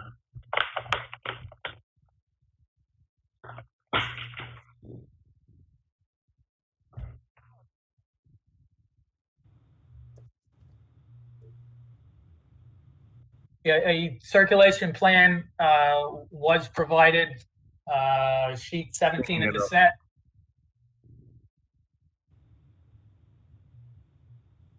We have a 5 or 6 very active retail shops over there. There's a lot of trucks going in and out of that site. They're not going to back in nicely and get a ticket and wait for them to unload and unload and then drive out, back in. I don't know if that works. Realistically, it looks nice on paper, but realistically, I don't think trucks are going to do that. And they're just going to drive in between cars trying to go out of the parking lot. Mr. Flannery, what size truck fits there? Going on what Mr. Sable is saying. Well, the tractor trailer fits there, and with respect to the Scott Kennel is on this application as well, and he could certainly give you his opinion on it.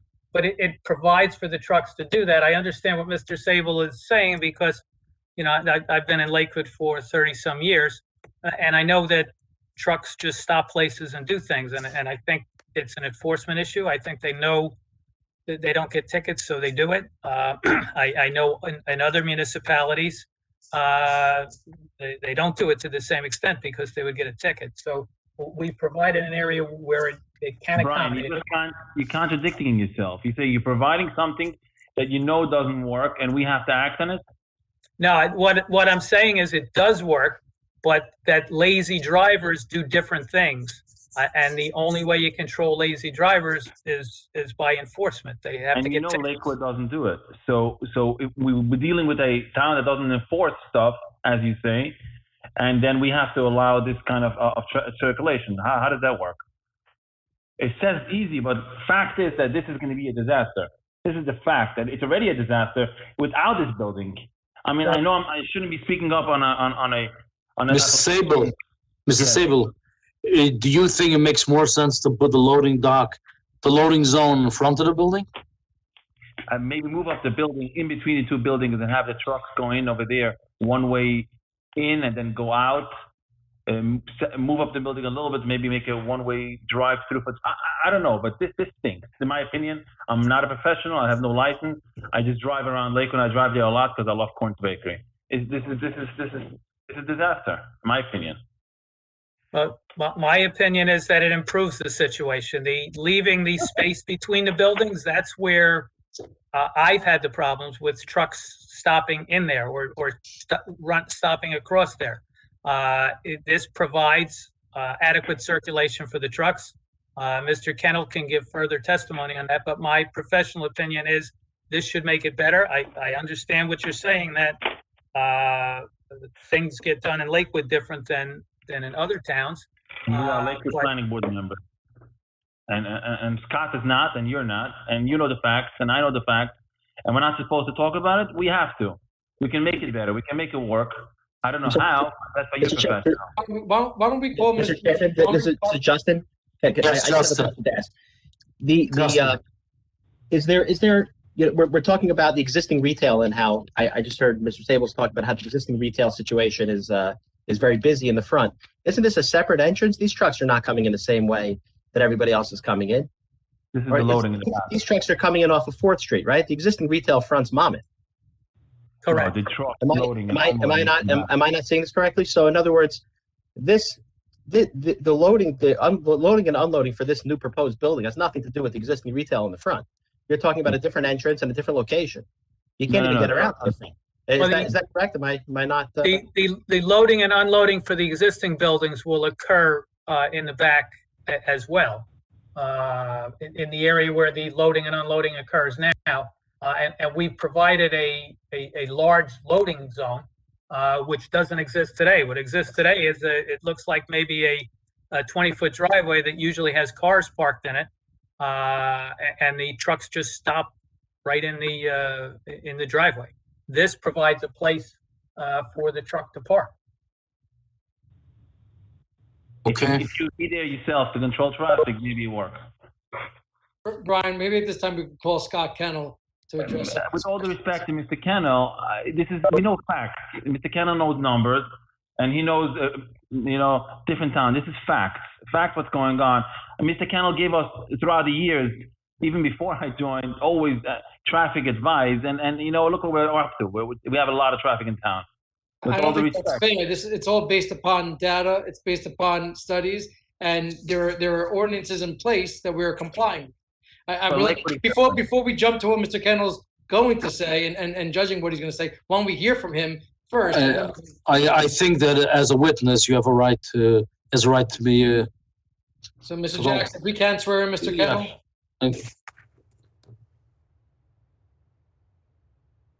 Mr. Kennel, do you swear affirm testimony to give before this board with the truth, the whole truth, and nothing but the truth? I do. Scott Kennel, McDonough and Ray Associates, 1431 Lakewood Road, Manasquan.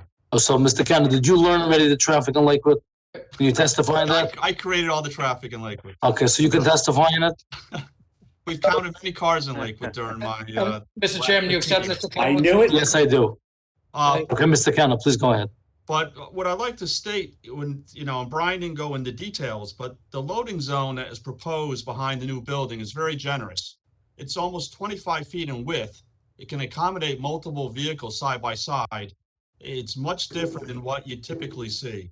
And obviously, is everybody going to obey and use that loading zone? No, but the fact that we have the opportunity to provide a large loading zone to remove vehicles from 4th Street or other places where you don't want them is a positive. If you don't have this development, you don't have that opportunity.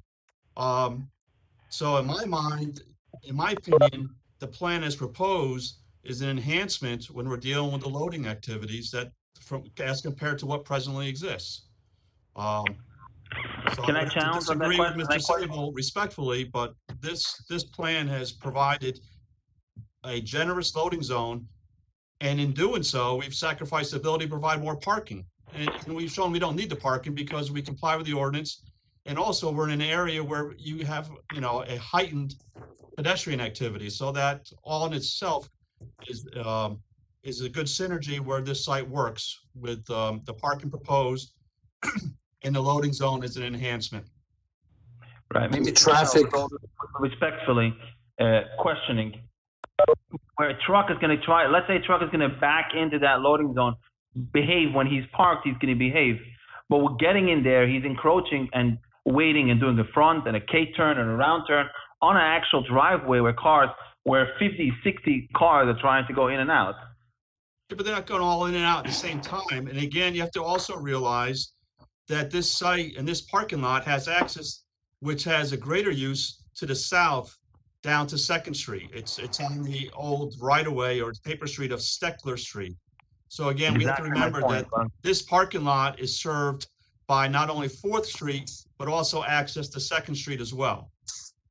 So that might be a solution where you put one way in from 4th Street, provide a separate turnaround for trucks that does not encroach in any driving or parking lots. And then you have all the cars going down Second Street. I know it might not be convenient, but that might be a better alternative, maybe, where the trucks can turn around, do their backs and their fronts, and adjust their load according to the loading zone without affecting the flow of the parking lot.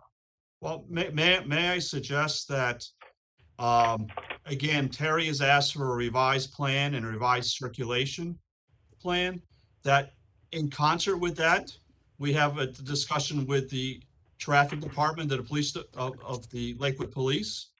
And, you know, again, I would think you would respect their opinion on how things operate, especially since the police station is right here. They're very familiar with this area. They live in Lakewood. Excuse me? They live in Lakewood. Yes. So, I mean, Mr. Sable, in order to address your concerns, that could be an option where we have a discussion with the traffic safety department, as well as Terry, when we develop or firm up this alternate plan with the access opposite Princeton Avenue. Okay. The last few applications, we had this discussion, and every time we come to a conclusion that we cannot fix the problem, we say we're going to go to the traffic and safety, and we throw it on his desk, and we hope for the best. I hear that's an option. Is that the right thing to do? I don't know. Okay, Terry, are you there? Yes, I am. If I can just add a little bit. Listen, you heard all the discussion going back and forth. What's your opinion? How does the loading zone work? I like the idea. I'm going to go back to the revised circulation plan, which was my first recommendation. We have comments in our letter which are relatively common. We looked at the pre-existing plan, and the pre-existing plan requires tweaks. As soon as I heard that the entrance was being moved, that's a surefire sign we have to look at the whole circulation plan again. What we look at in any circulation plan, we look at the vehicles that are going to enter and exit the facility. And we ask the applicant's engineers to provide what are known as turning templates. And what they show geometrically is how a certain vehicle, namely a larger truck, is going to come in,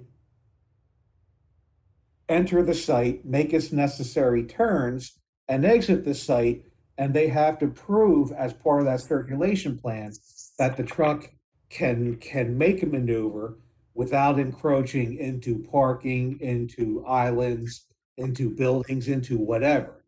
But that's you feel comfortable,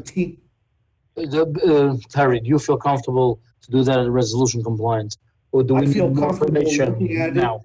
It's just, if I could, please. I feel comfortable at looking at it during resolution compliance. If we have concerns, we're going to bring them up with the applicant's consultants. I like the idea of getting traffic safety to look at this as well, especially because of their proximity to the site. If for some reason we cannot come to terms with the applicant's engineers relative to circulation, we're going to recommend they come back to the board. But that's why I said, as soon as I heard that the entrance was being moved, those were the first words out of my mouth. Let's get a revised circulation plan if the board decides to act favorably. Okay. I have one or two more questions. If I'm taking the heat, let me do it all the way. Parking. Let's look at the parking lot, in the back parking lot. Cars going from west to east, any of these islands, they will have to encroach or stick their nose out so much in order to make the left turn. I think that's a crazy design. Not crazy, dangerous design. Therefore, I think we should still do a one-way out towards 2nd Street. That will alleviate that problem also. Am I making sense? Anybody understand what I'm saying? They're going from west to east, cars going out. Yeah, any of these islands. Yep. trying to make the left turn, he's going to have to stick out 3/4 of the car, of this Toyota Sienna, typical, in order to make a left turn. Because he doesn't have a view, or she. Ty, and what makes this different than any other day in Lakewood? Okay, whoever's It's a who's that? different design. It's Jake. Oh, it's Jackie. I thought it was somebody from the public.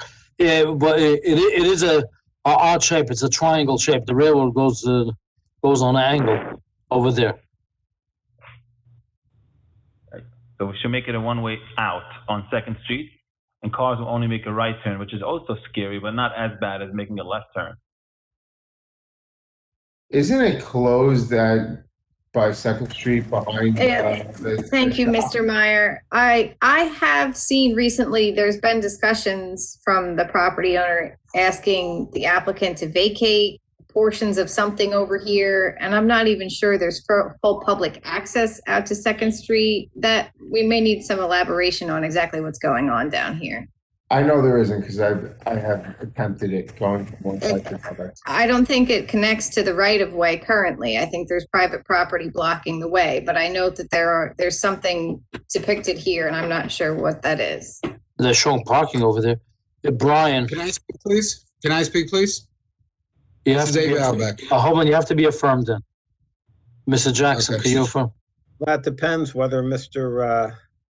Pfeffer is calling him as a witness or not. It's his case. Reluctantly, I don't know if we have a member of the public butting in, or if Mr. Pfeffer wants him. I'm not seeing a lot of love on his face, but we'll hear from Mr. Pfeffer if he wants to call a witness. Reluctantly, I'm going to ask Abe to limit what he says and just address this one issue regarding the road.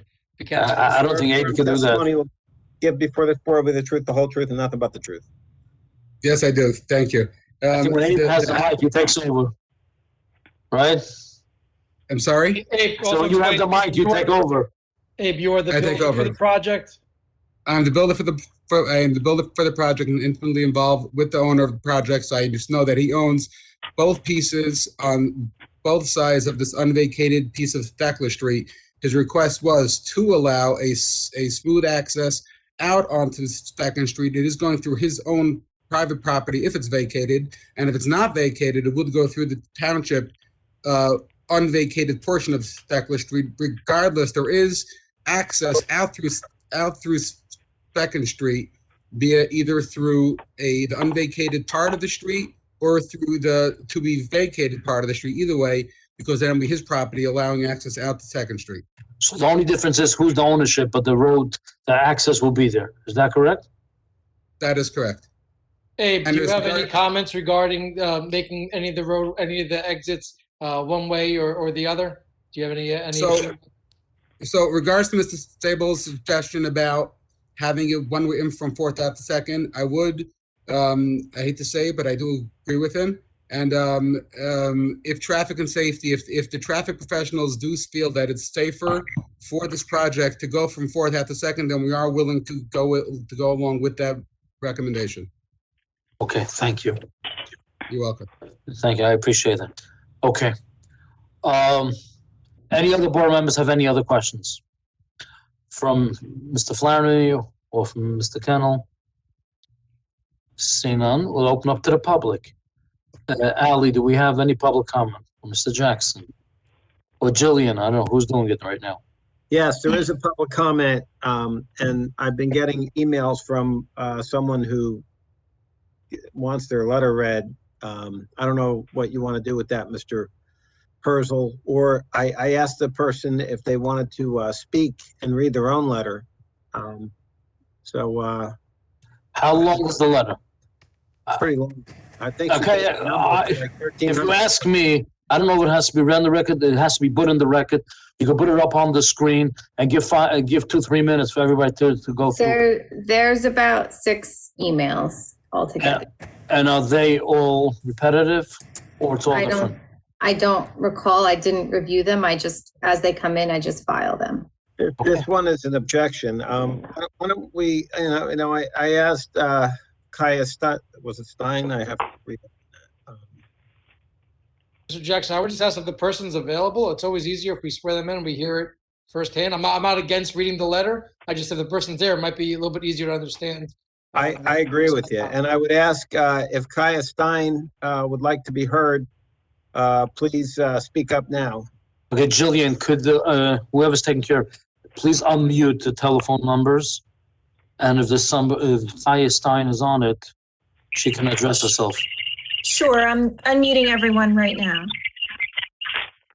Okay, I'll give 1 minute after she says it's unmuted. Hello? And one at a Hello? time. Yeah, hold on. Kaya Stein, but I am not Kaya Stein. I don't know where he got that name from. You're the one who Mr. Jackson's alluding to? I believe it is.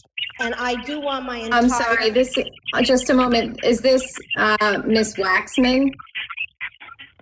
No, I'm unmuted. That was Okay, not we Miss just, Wax. I know we have two highs. Oh boy, somebody's screeching over here. The email that I have is letter to the board for Kippur Shabbos, and it's... Okay, could you address, what's your name, Mr. Jackson? The one who wants to speak, what's your name? Well, Hello? I sent in my letter and I would like it read. What's your name? My name is Kaya Summerstein. All right. Kaya Summerstein, I'm saying. Mr. Herzl, the email says sign on top, then the letter is signed by Kaya Summerstein. Okay, no Ms. problem. Summerstein, you're at 408 Princeton Avenue? One second, Mr. Jackson. Jillian, could you mute everybody besides Mrs. Kaya Summerstein? It was 5-7, I got it. Okay, thank you. And now I can hear. I apologize. There was too much noise in the background. Yes, it was We can only do one at a time. So, All right, Ms. Summerstein, do you swear or affirm that the testimony you'll give before this board will be the truth, the whole truth, and nothing but the truth? As true as Mr. Flannery. That's... no, Ma'am, please be straight. I'm very straight. No, you have to affirm. If you, I do affirm, and I do. okay, that's it. Okay, please. Where do you live? I live at 4th and Princeton. 4th and Princeton. And Allie, do you have her spelling of her name? Why do you need that? I have it right here. It's Kaya, CHAYASOMERSTEIN. Is that your spelling of your name, ma'am? Yes, it is. Okay, we have to make a record, Mrs. Summerstein, and please bear with us. We need your name to have a record, and you have to be affirmed. No okay? problem. Okay. Now you can please speak. Okay. Before I start, I just want to make sure that there's no one on the line. None of the board members have received any favors or anything from the applicant. It seems very suspicious to me that Mr. Sable is the only board member that has any issues with this horrible plan. I have my own store. I don't go shopping there. To respond to that, please proceed with the next question. Yes. Okay, I will read my letter as it is written, if that's what you need. To whom it may concern, please read the entirety of my letter into the record. Please do not make a quick generalization of my words, thus denying me the right to be heard. Each of my 1,325 words carries significant importance. This is about 1 word for every 14 square feet of the proposed building. Dear esteemed members, you have been entrusted with a sacred duty, and I am sure that you take the responsibility seriously. Has many issues and concerns. Please speak into the phone. To who's not hearing? Can we hear you now? Just speak into the phone. Allie, why don't you put her letter up while she speaks?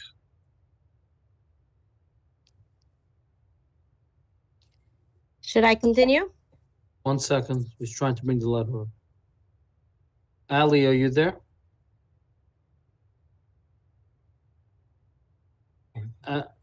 Allie may have been lost. I don't see her. Can you put it up, Mr. Herzl? Yes.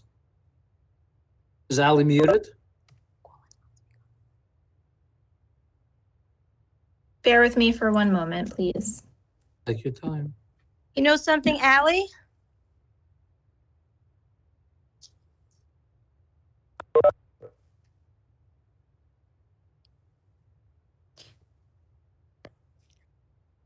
Mr. Jackson, are you putting it up or would you like me to? Mr. Jackson is muted. Mr. Jackson, you're talking to yourself. Jillian, can you please do it? Not the first time. Please, if you can put it up, Jillian, do it because I'm putting. Sure. I'm sorry. Ally, you're back? I went to the restroom. I'm sorry. We can't manage without you. That's why I can't open it. See that? Can everyone see my screen? Yeah, but you have to click on. You have to open the Word document, the letter. Yeah, the word down. Yeah, go up. Okay, I did open it. It should be. 1 minute. Maybe scroll down. Did it open up?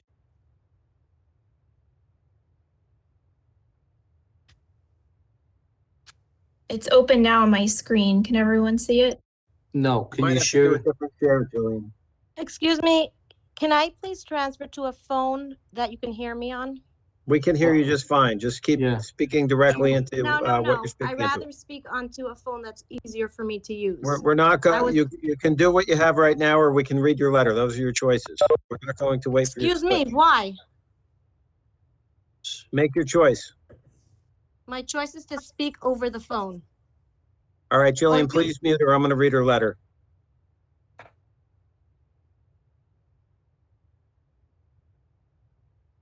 All right, we gave the format, but Mr. Chairman, I presume that that's Yeah, but please. I want the whole thing in the record, but we can't have. We can't argue back and forth with board members or the professionals. This has to be done on a professional level. Since she was just reading the letter anyway, I'll read it. That's what she wanted. To whom it may concern, please read the entirety of the letter. She said that you've been entrusted with a sacred duty. She read that. The application that is being heard tonight has many issues and concerns need to be addressed. The first and foremost is a safety issue. The intersection of 4th and Princeton is steps away from arguably the most infamous intersection in the town of Lakewood. The intersection I'm referring to is one with a multi-stop sign at East 4th, 5th, Park, and Ridge. These streets all empty into the 4th and Princeton Avenue intersection. The neighborhoods of East, 4th, and 5th, Park Avenue, and Ridge Avenue are very densely populated, and 4th Street serves as the main artery for all the residents of the above-mentioned neighborhoods. There are hundreds, if not thousands, of cars using this street daily. The Kidder Shabos application is requesting to create an entrance to their project mere feet away from the corner of Princeton and 4th. Besides, for all the vehicular traffic, there are hundreds, if not thousands, of men, women, children, and toddlers who walk these streets daily. Additionally, there is a tremendous amount of children on bikes, electric scooters, hoverboards, and babies and strollers that cross Princeton and 4th Street intersection at any given time. The planning board cannot allow the applicant to open up an entrance to their site anywhere near the Princeton and 4th Street corner. The proposed entrance will serve as the primary entrance and exit for all the cars, delivery trucks, and garbage trucks that will serve this project. As per the RVE letter of May 20th, the application must be heard under the assumption that this will be the only entrance and exit to the project, see Exhibit A. Opening up an entrance closer to Princeton Avenue than the current entrance onto Steckler Street is a public danger. This is not a question if there will be a tragedy, the question is when there will be a tragedy. We are not interested in the applicant proposing traffic light at the intersection. We don't need their favors. We'd like them to not open up any new or different access on the street. The applicant should be responsible to post a bond for the full cost of a traffic light if this terrible and dangerous opening somehow gets approved. The other issues with the project include, but are not limited to, traffic. It is no secret that Lakewood suffers from terrible traffic. 4th Street is no exception. A 20,539 square foot building of mixed uses will cause more vehicles to frequent the area and create a prohibitive traffic situation. Parking. The applicant claims not to need a parking variance when, in fact, he does. The calculations for parking on the proposed project seem to be an error. When the second Kidder Shabos project came before this board back in 2015, there were 216 parking spaces required for the first 2 Kidder Shabos buildings, see Exhibit B. We are now adding 20,539 square feet of a mixed-use building and adding only 60 new parking spaces to the total of the parking spots on the whole project. The parking lot is maxed out as it is now, even before the new building is built. Furthermore, the application lists the daycare facilities having 10 employees, a daycare that has capacity for 180, and an enrollment of approximately 100 children cannot have only 10 employees, and definitely should have a loading and unloading zone for the previous children. precious children. Precious. Additionally, what happens when the daycare moves out? The building can easily be switched and used as retail space. Moreover, the applicant is proposing that the first floor of the new building will primarily be a restaurant. Restaurants are supposed to have one parking spot for every 50 square feet, and this has not been accounted for in parking calculations. 3, use of the buildings. The applicant has told the neighbors that a very large portion of the first floor of the proposed building is for a restaurant. Is this so? The restaurant that is being proposed is unusually large compared to other restaurants in town. Can the board restrict the building from being used for a banquet hall? Can we have the music in the restaurant limited to under 60 decibels? Can we restrict all music after 10 p.m.? As an aside, if the building will be used as banquet hall, can we have the applicant renotice the neighbors as such and recalculate the parking appropriately for a banquet hall? Should this application get approved, the resolution should include that should the use for this building change, the applicant will need to apply for permission for a different use and renotice the neighbors. 4, setbacks. The law requires a setback 25 feet in the zone. This is not an arbitrary law. It's there to protect the citizens who reside in this neighborhood. Building structure so close to the sidewalk is out of character. Why should the neighbors lose their sunlight, airspace, and privacy? The board engineer suggested a minimum 5-foot setback. The neighbors deserve the whole 25-foot setback. They rely on the township to protect their rights. They owned their properties before the LDC transferred block 161, lot 2 to Pius of Rochelle. The neighbors enjoyed a public playground and still enjoy the once public basketball court on this land. Do they deserve a structure that has a 1.13 setback? 5, garbage. The garbage on the current site is not properly maintained and is overflowing and messy. It brings unnatural wildlife into the neighborhood. There are currently not enough garbage containers for what exists. The proposed 3 garbage containers is not enough. Adding more garbage containers will take away from the already insufficient parking situation. Additionally, the applicant proposes the garbage in our direct view. We once had a playground and basketball court in our view. Is it fair that now we should have garbage within our view? The garbage needs to be placed in a way that we don't see it, smell it, and don't suffer from the wildlife. 6, narrow street. 4th Street is a narrow street and cannot support the vehicular traffic in and out of such a big project. The adjacent property to this application is block 160, lot 10, which is owned by Kicker Chavez and Bias Rivka Rochelle. It's no secret that the applicant is the primary owner of Bias Rivka Rochelle. We respectfully ask the board to not allow this application to be approved unless the applicant is willing to close up any and all vehicular entrances and exits on 4th Street and open up onto Monmouth Avenue, which is a much wider street, and would be better able to accommodate the safety and traffic concerns. Should the approval be granted at the very least for the sake of safety, I beg, plead, and implore that the board require the applicant to have only an entrance created on Monmouth Avenue. I also request that in the resolution state that any and all changes to the project, big or small, significant or seemingly insignificant, will have to come back before the board and the neighbors will be sent notifications of requests for such changes. Respectfully, Caius Homerstein, 408 Princeton Avenue. There were several exhibits included, which were a prior resolution, and let me take a look at them. The board has all those. Bring it to your attention. Yeah.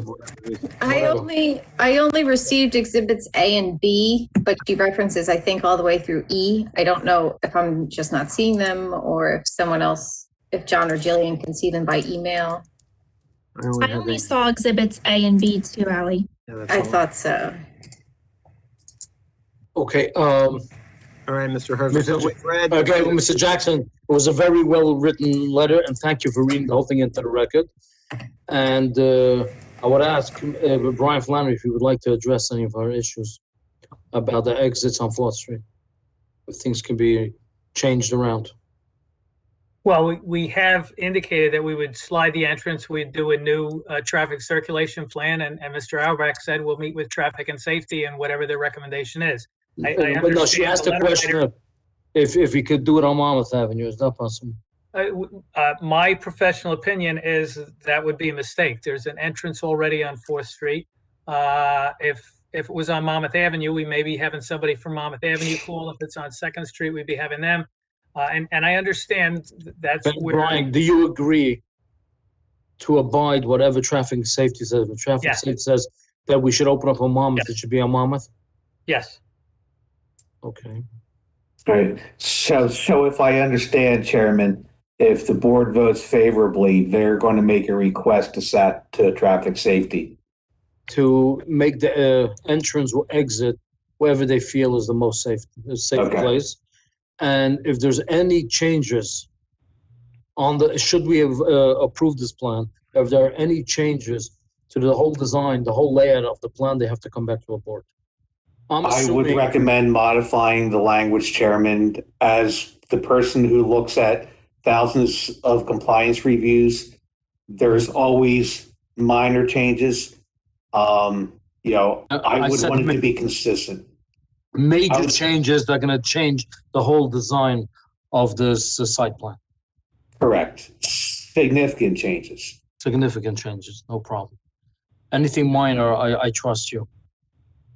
But I think we have to work together. It is a heavily congested area, and Mr. Sommerstein is right. I think we have to take on consideration. We have to do what's safe for this town. And I think, Terry, you, together with traffic and safety, should come up with whatever the safest way of approving this or not approving Chairman. whatever. Don't forget that there were other letters, Mr. Chairman. I don't know if. Chairman. Yes, Chairman. Mr. Sable, yes.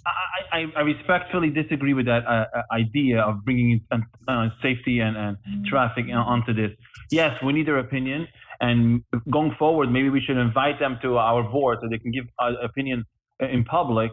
I don't think we should disregard any planning members' suggestions or concerns, any neighbors' concerns, and just throw it on the traffic and safety and make some deal on a desk. This is not what we planning board members were appointed to. This is not what our job is. Our job is to try to figure out what's best and not sit and throw it on somebody's desk that we don't know who it is. We haven't addressed our concerns to them. He hasn't read the public comments. He doesn't see all the public comments. He doesn't see our discussion. Mr. Sable. Why is it here? Yeah, no, okay. You have a right. We have a right to deny this right now, as it is.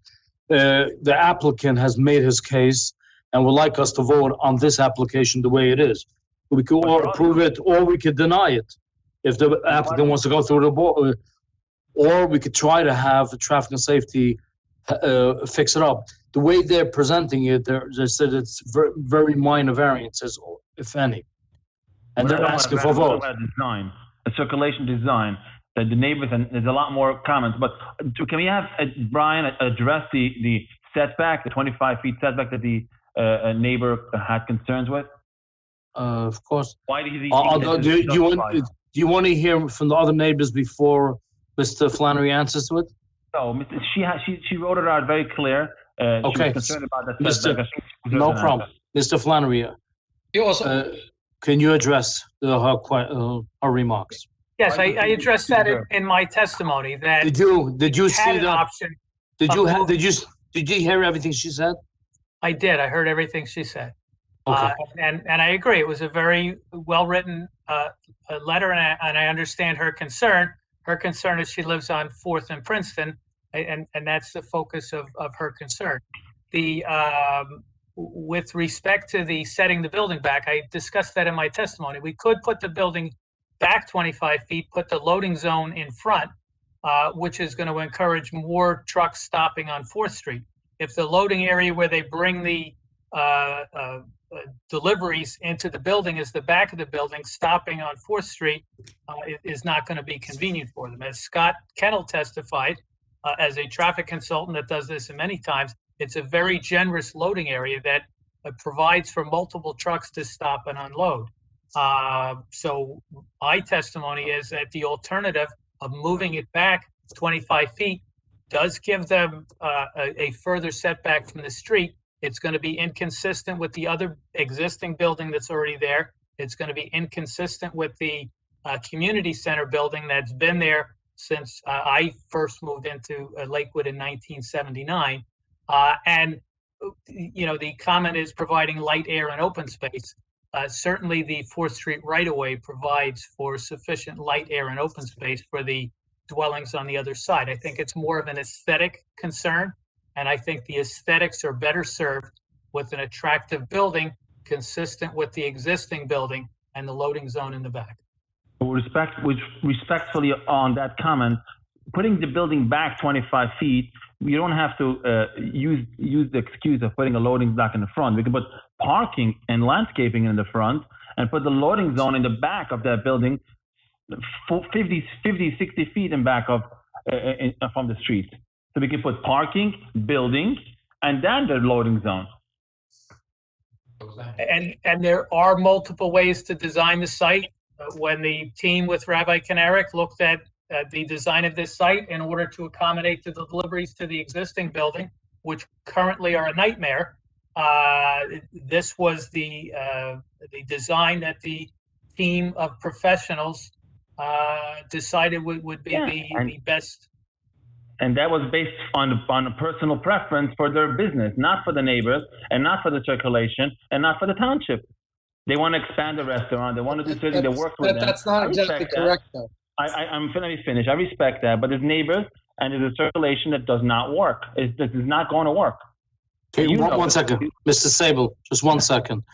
Mr. Jackson. Mr. Jackson? Not there?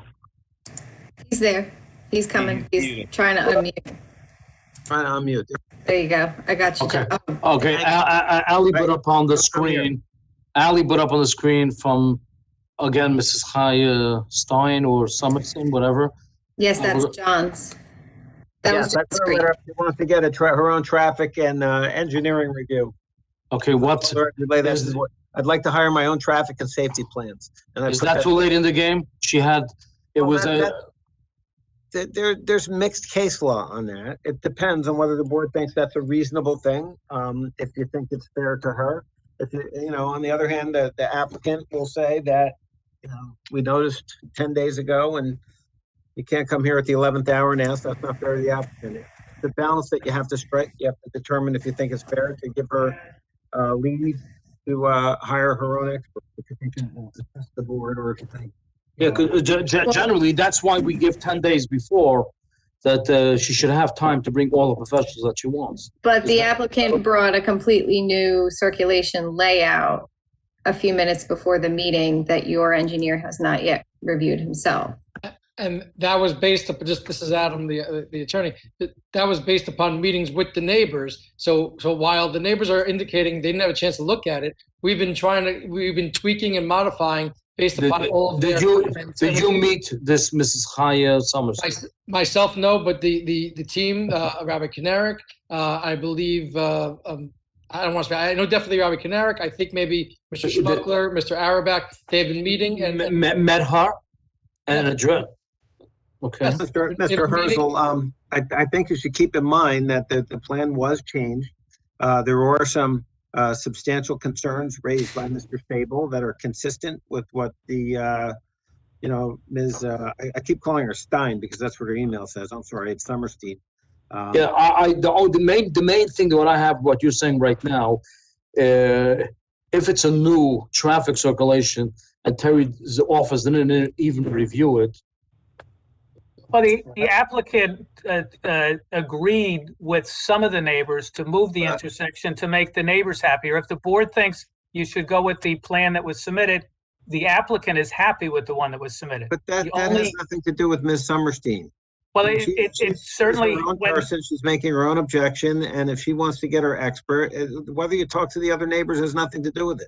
Well, the comments from the board were that it's a new layout, and what I'm saying is if the board has trouble with the new layout, we'll go with the layout that was submitted. It wasn't our desire to change the layout. It was some of the other neighbors. I understand that, but then you're going to have a lot other neighbors who's going to be upset about it. Justin, what's your opinion? Mr. Chairman, my opinion is that can we get through the rest of the public comments? We heard Mr. Summerstein. I think we took it into account. We heard Mr. Sable. We've been talking about the same thing for the last 20 minutes. Can we hear the rest of the public comments and then we'll just keep moving on? Okay, I agree. Let's hear the comments and then we'll decide if we should get another traffic engineer or not. So Ali, back to you. Are there any other public comments? There were. Yes, we have a number. I've been trying to email with Jillian as they're coming in. I don't know who, I'm sorry, I just muted Miss Summerstein. Miss Summerstein, hold on, please, I'm speaking. I don't know if Jillian wants to read them or you want me to put them up or if Jillian has summarized any of them yet at this point. Are they? I'm sorry, Mr. Herzl, go ahead. Are they against it or oppositions? Are there opposition or the? Every single one I've seen, Mr. Herzl, it has been against it. I have not seen a single public comment so far in agreement or for the application. Are they all long? They're not long, Mr. Herzl. I can summarize the ones that we received before tonight, but as Ali mentioned, a few have come in just a few months ago over the course of the last half an hour. But the ones from before, they cited. I would just ask you that any email we have should be put on public record. It should be made available. Whoever wants to see it, even though you're summarizing it, but it should be made available. Ali, should we put each one up? They are all available on the OneDrive, and yes, I can put them on the screen if that's what the board would like. Unless it's repetitive, they're all saying the same thing. I don't want to waste the board's time. But they seem very valid and have different twists to the concern. Okay.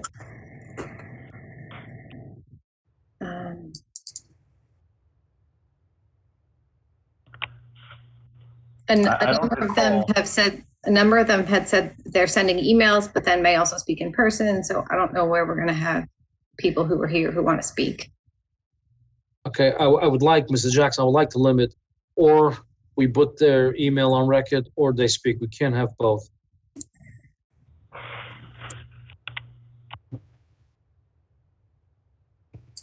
Is there a Mr. Mandelbaum here who wanted to speak? Abraham Mandelbaum? Jillian, is everybody muted?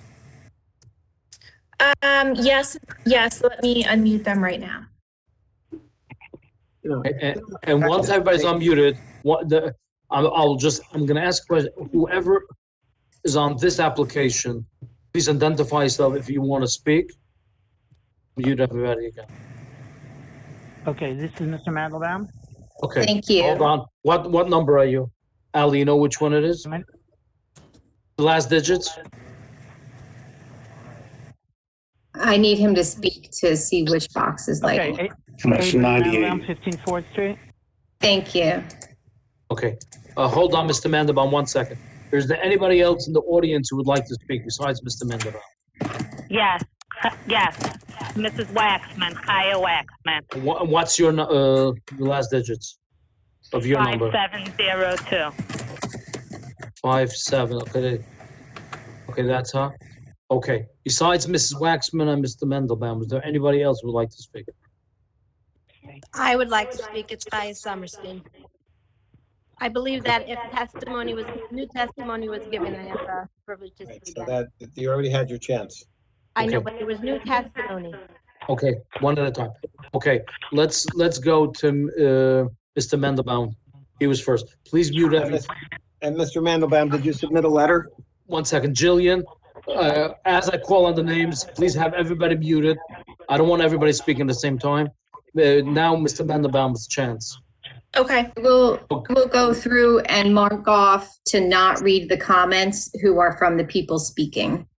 Okay. So now, Mr. Jackson, you asked a question. Mr. Mandelbaum, did you send an email?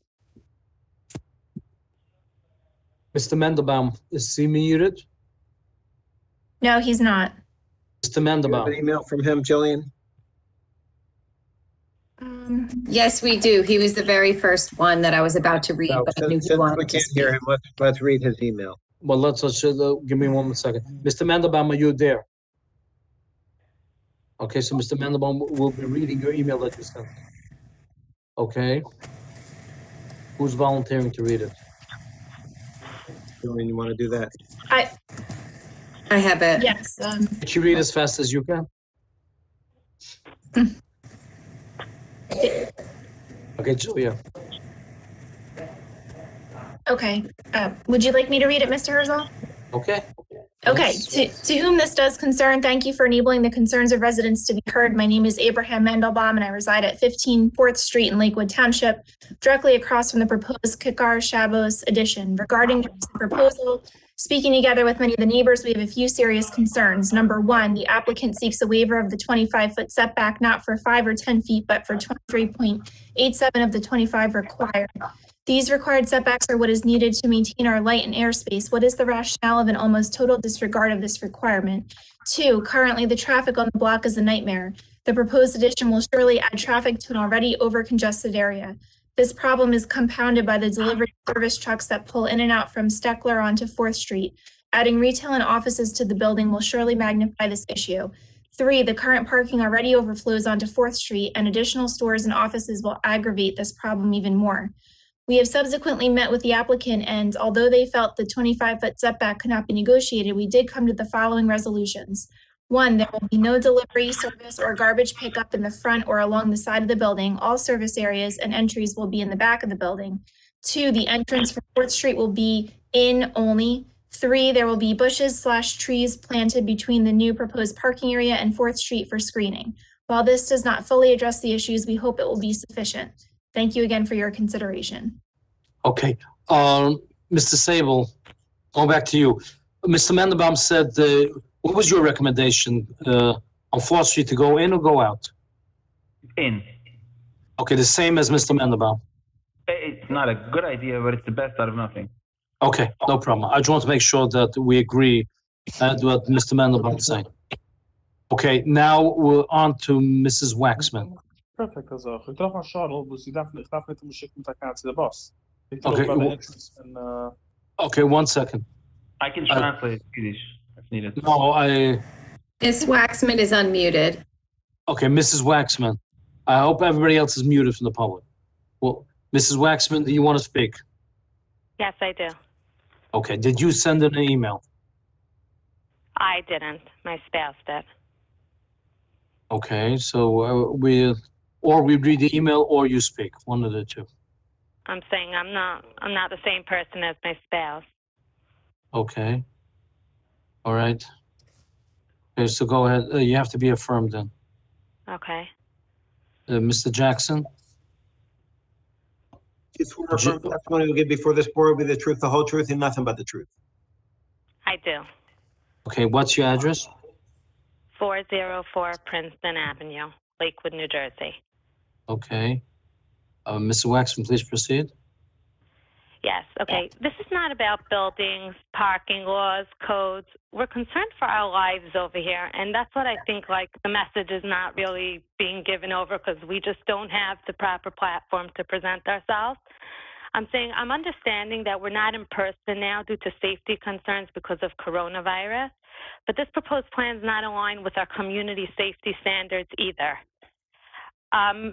Like, as a mother, a teacher, an educator, safety is of utmost importance.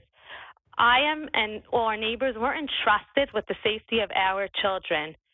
By allowing this building to, or any of these plans to go through with the road open anywhere on this 4th and Princeton area territory is dangerous. This is a dangerous area to begin with. I have watched numerous people get hit over here, and you are adding more to this dangerous area. It's not safe. There are accidents, children cross, they don't even know where to cross. How can anyone that cares about the safety of our children, community, or citizens allow such an opening, a building that will cause an opening to be pushed down even further into a messy intersection? And I know that you all know this intersection because your meetings were a few blocks away in the past. How can anyone who cares about safety allow this area to be open? I would like all of you to think of yourself as parents, grandparents. You would not want your loved one, God forbid, to be injured because a road that should not have been allowed to be open because we're trying to figure out the best setup was opened. I'm saying no one should have to look themselves in the face one day and say that I could have saved a life and I allowed this road to be open. Please do not wait for a tragedy to happen. Nobody who cares about safety would allow such a plan to go through. And now I beg you, please be impartial over here. And I'm going to leave you with the last message. The life we save is often the prevented accident we never know about. It's in your hands to make this road not come to be. There's Monmouth Avenue. He has the property. He doesn't want to open it over there. It's not an option to have it opened by this dangerous intersection where people and cars don't know where to go to begin with. And numerous accidents have happened here already. I have children. There are over 50 children in this little square block over here, right here at this corner. How can we bring more danger to an already dangerous area? And I just hope I'm not in person, and I hope you just hear my passion as a mother and educator, and I care about every single citizen, my own and everyone else's. Thank you for listening. Thank you. Thank you very much. Yes, I have one more message. Rabbi Mandelbaum was not heard. He did not send in. That was an old posting that should have been removed. Someone else had sent in. His wife had sent in a message. I do not think he was unmuted, and whatever was read over there was an incorrect letter. And I feel that he should be. If we could try to unmute him, he should be heard. Okay. Thank you. Okay. Very well written letter. Thank you. Okay, it spoke very well. Okay, Jillian, can you unmute everybody again? Let's find out if there's anybody else in the public before I close it to the public. Yes, I'm unmuting everyone right now. Okay, now please, one at a time. Is there anybody else who would like to be heard on this application? Yes. State your name and one at a time. What's your name? This is Mr. Mandelbaum. Hold on 1 second. 1 second. 1 second, Mr. Mandelbaum. We'll come right back to you. Is there anybody else, any call-in members who still want to speak? Yes, Maya Summers, new testimony brought up, and I was. Okay, 1 second. Besides Mrs. Summerstein, is there anybody else who would like to speak? Okay, everybody's unmuted? Okay, so now Mr. Mandelbaum. We'll go back to Mr. Mandelbaum. Yes, good evening, Mr. Chairman. Thank you so much, and the entire board. You should be blessed with endless energy. I don't know how you do this at 8 o'clock in the evening. It is true that it jumped into my email. That was an old email, which was written. We subsequently have met with Rabbi Kanarik and one or two of his engineers since then. We actually do not like the 4th Street. It is so dangerous. We've been looking at this. And I'm not an emotional person. And Mr. Mandelbaum, 1 second. Mr. Mandelbaum, is there a place on Monmouth to open up a driveway? So I'm going to be very straightforward. In our conversation with Mr. Schmuckel, who's the engineer on the program, we voiced our concern. In the township's original notes, they noted that the entrance or exit to 2nd Street cannot really be counted into the application because it's not owned by Rabbi Kanarik, it's owned by Conrail. So when we brought this up by the meeting, Mr. Schmuckel, on behalf of Rabbi Kanarik, said in the event that the 2nd Street access would be closed, he would open up access to Monmouth Avenue. Now, again, like somebody before said, I am not an engineer, but it doesn't take rocket science to figure out that Monmouth Avenue is over twice the width of 4th Street.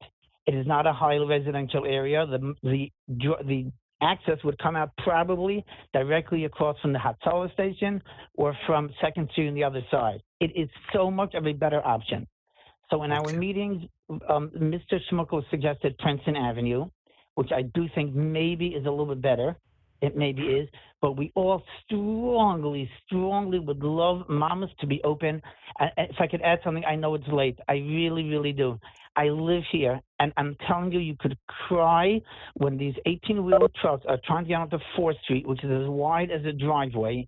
You can ask anybody from any department you like, engineering, police, traffic control. It is havoc. It is a nightmare. I do busing. I'm a principal in the school. I do busing for 300 kids at a time, for 1,000 kids. And what goes on in 4th Street, I'm telling you, is far more scary than getting 1,100 boys onto school buses. There's trucks backing up regardless of traffic, just backing up, and not even just the 18-wheelers. It is scary what's going on. This is not about the 25-foot setback. Yes, do we feel pinched by the 25-foot setback? We do.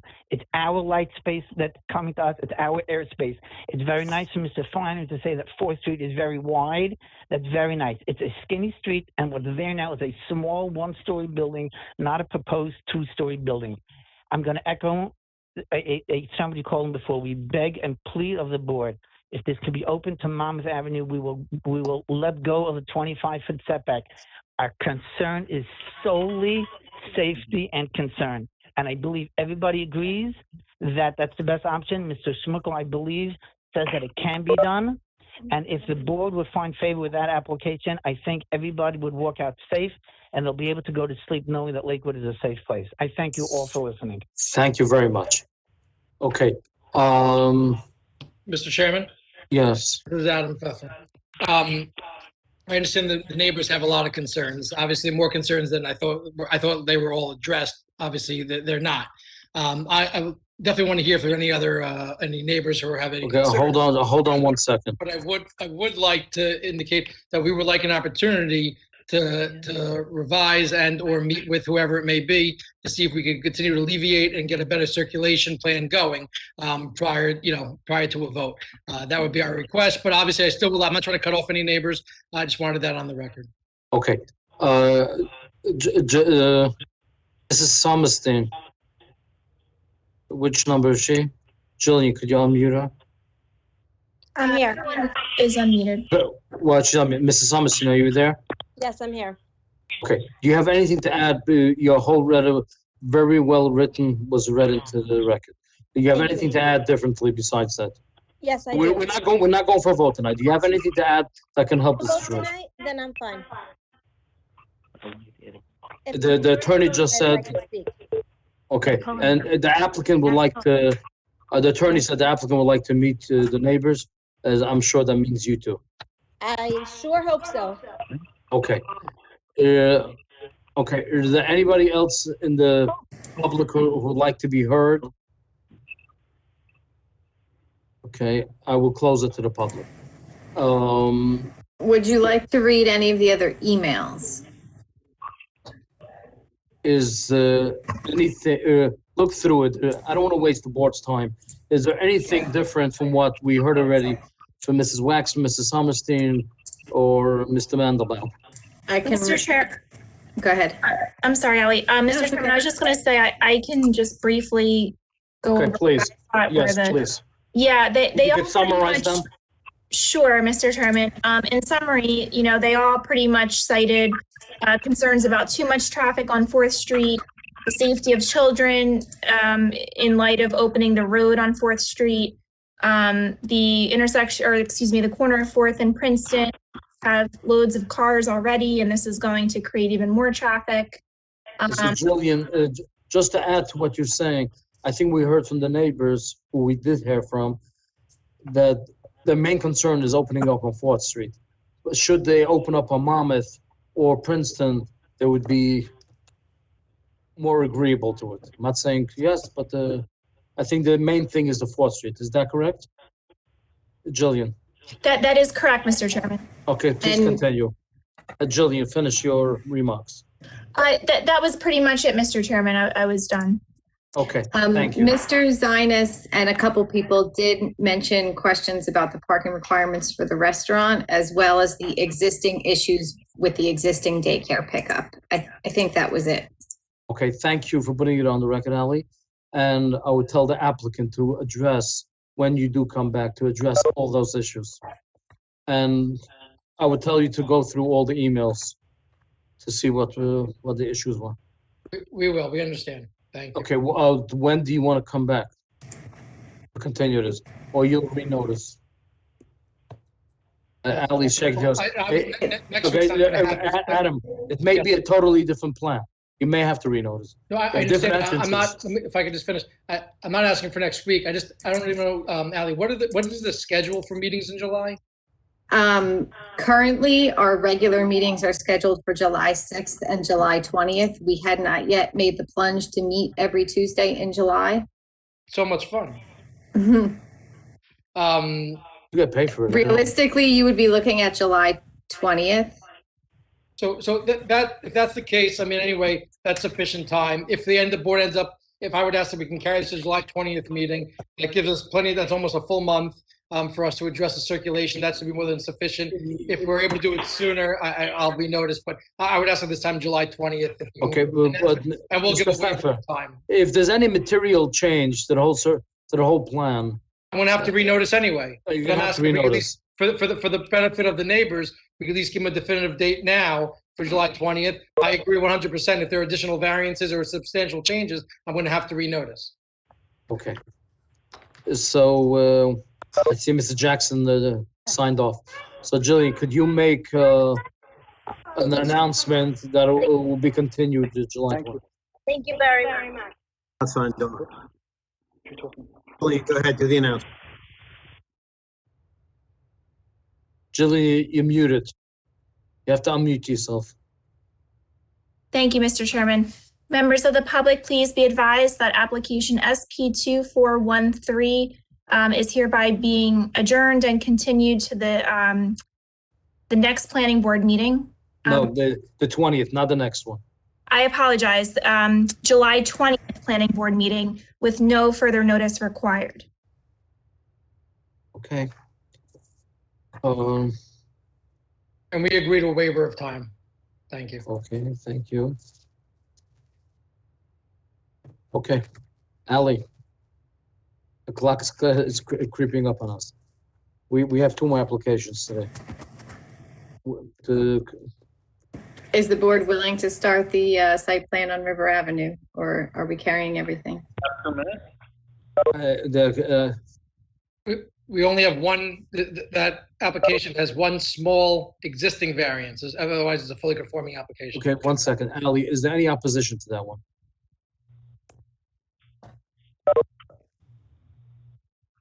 Can we have a minute, 2 minutes break? 2 minutes, not more than 2 minutes. No problem. I have 2 public comments on that one. Opposing it? Yes, Mr. Berkowitz opposing it. And the other one is Joseph Brack asking for some specific requests related to sidewalk and garbage. Okay, okay, Mr. Sable asked for a 2-minute, so I'll give him a 2-minute. Mr. Flannery, you feel that you can do it in the half an hour? I think I can do it in 15 minutes. I don't know what the objectors are gonna, how much time they're gonna take. You But feel, okay, as so, Adam indicates, it's virtually a by right application. okay, so, right now it's 8:26. We'll start it at, we'll give it 2-3 minutes. We'll start at, it's 8:20, 8:26. So we'll give it 2 minutes.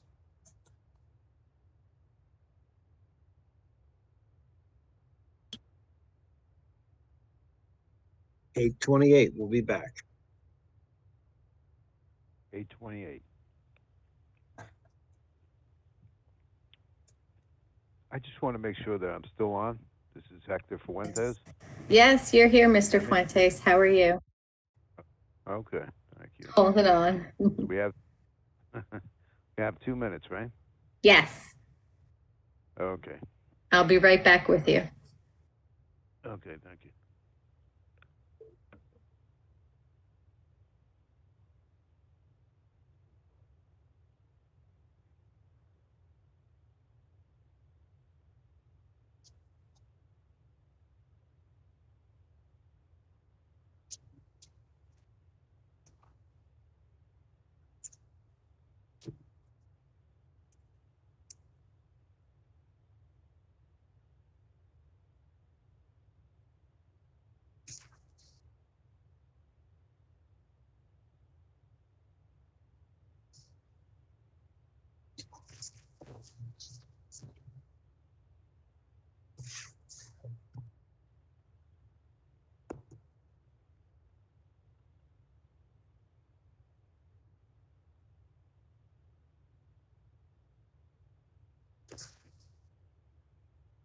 Lee, Yes.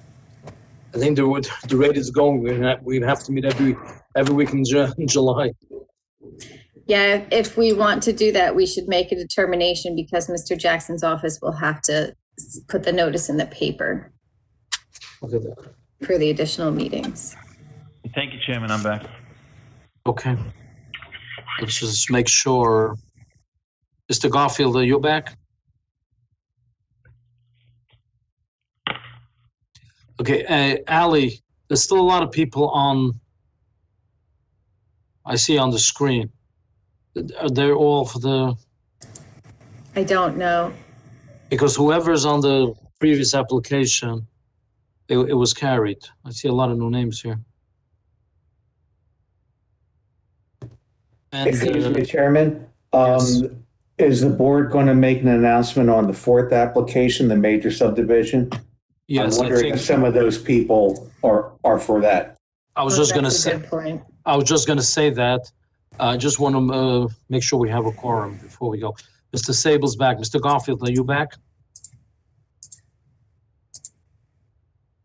No. Mr. Meyer, are you here? I'm here. Okay. Mr. Meyer? Haven't left. Okay, and Mr. Isaacson? I'm here. Okay, and Justin, are you here? I'm here. Okay, so we'll call the meeting back in session. And okay, now who's here for number Yeshiva Chemda Satorah?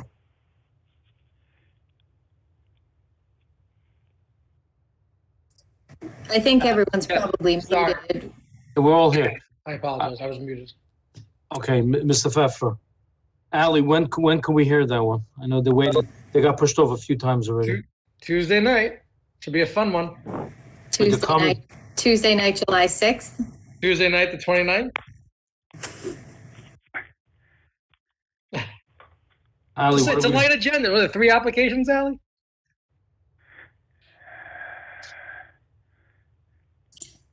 If you're about it, Chemda Satorah was pushed over a few times already. We have 4 and a correspondence, and one of the 4 has many objecting attorneys. So I would think July 6th is a better idea. Okay. It would be second following a courtesy review for the township. That's fine. That's fine. Al, it's fine. July 6th. If you can just make the announcement so no further notices are necessary. Right.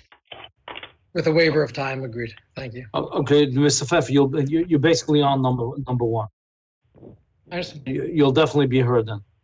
Okay, so Mr. Jackson, could you make the announcement? Or Jillian, whoever's on? I got it. Members of the public, be advised, number 4 on tonight's calendar, SD 2477, Yeshiva Chemda Satorah has been adjourned. It will be heard on July 6th, 2021, 6 o'clock in this electronic forum. There will be no further notices. You can refer to the municipal website for instructions on how to log in and get your comments in writing. Okay. I apologize, the other 2 applications took very long today. Okay, on to number 3.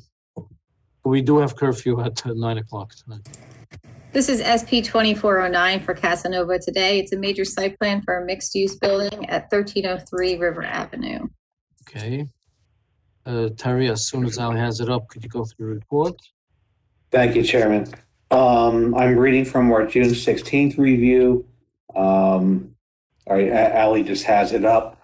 I'm going to be starting at the bottom of page 2 under submission waivers. We have them listed as proof of submission to Ocean County Planning. Topo contours, man-made features within 200 feet, plans and profiles, and EIS. We support the waivers for hearing purposes for reasons stipulated in the letter. We have a motion to grant the waivers. Times table. Time moves. I'll second. All in favor? Aye. Aye. Okay, on to zoning, please. All right, continuing on page 3. As indicated, it's a permitted use. Comment 2, there is an existing de minimis lot area variance, which would be reaffirmed for this. The property is 0.98 acres versus the 1 acre minimum.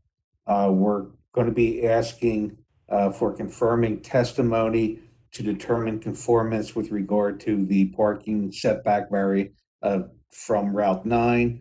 I believe that's it under zoning relief.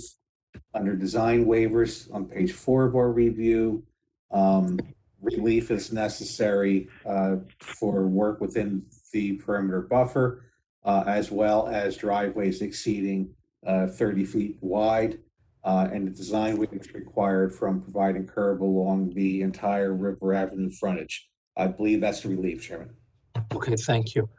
Who's the attorney on this application? Good evening, Mr. Chairman. Adam Pfefferton on behalf of the applicant. Could you do this one faster? I'm going to do this one fast. So as Terry said it, and not Brian, we're only seeking one small de minimis variance. It's an existing variance. The lot area is 0.98 of an acre, where 1 acre is required. Otherwise, we are seeking a 2-story mixed-use building. The first floor is a little bit more than 5,200 square feet, which will be for retail. And then there is a larger second story of approximately 7,200 square feet and change, which will have an overhang, which will be for office. I did take a quick look at what the public comments are, and I know we're going to get to them anyway, but I just want to let you know one of the comments had to do with no medical use. We are not seeking any medical use in this application. We are in the HD7 zone, which allows for these type of buildings. At this time, if I can swear in Mr. Flannery, and if we could accept him as an expert in the field. We Yes. also, by the way, we also have Mr. Kennel here to address traffic as we are along Route 9. Thank you. Okay, thank you. You swear affirm testimony give before this board be the truth, the whole truth, and nothing but the truth. I do. Brian Flannery Jackson, New Jersey, licensed professional engineer and professional planner. As has been indicated, we're here for a mixed-use building on Route 9 with a virtually conforming application. Going to Terry's report, he indicates HD7, the retail, which is the first floor, and the general office on the second floor are permitted uses. That's what we're asking for. The minimum lot area variance, it's an existing lot with 0.98 acres where 1 acre is required. We're requesting that variance. Item 3 is with respect to the minimum parking setback variance. 65 feet is required, and we will comply with that, and we will demonstrate that to the satisfaction of the engineer during resolution compliance. The variances, again, are C2 variances. The vision statement from the 2017 master plan on page 7 encourages development and redevelopment based on smart growth planning principles. This does that. The municipal land use law, NJAC 40:55D2, under the purpose of the act, encourages municipal action to guide the appropriate use of development of all lands in a state in a manner which will promote public health, safety, morals, and general welfare. My testimony, this does this, and to provide sufficient space in appropriate locations for a variety of agriculture, residential, recreation, and commercial uses. And this does this. The variance that we're requesting for the lot area is de minimis. It's a C2 variance. It relates to this specific piece of property that already exists. The purpose of the municipal land use law I gave, the variance can be granted without substantial detriment to public good. Obviously, by the nature of it, the de minimis nature of it, the variance will not impair the intent and purpose of zone plan and zone ordinance, and the benefits outweigh the detriments. The design waivers for non-residential development with the 25-foot buffer, we're providing fencing and landscaping to comply with the intent of it. The second one is for the driveway width greater than 30 feet, and the 40-foot proposed is better. And 3, it says a design waiver from providing curb along the frontage. We are proposing curb and sidewalk along the entire property frontage. Terry asked for testimony on the parking. We're providing more parking than is required by ordinance. We're showing 68 parking provided and 57 required. There's a comment that maybe we should remove the 5 spaces in front of the building for less conflicts. The applicant feels the parking will not create conflicts, but we have more than we need. We'll defer to the board, whatever the board wants to do on that. And the rest of the comments we would satisfy if the board acts favorably on the application. Okay, but Brian, just go over again. If they widen Route 9, are you going to lose any parking spaces? We're not losing any parking. We've complied with the desired typical section that the DOT requires. We don't lose any parking. Are there any changes to the property? I mean, you're losing your driveway. What are you losing? Well, we're providing one center ingress-egress driveway to channelize the construction. We're on Route 9. We need a DOT approval.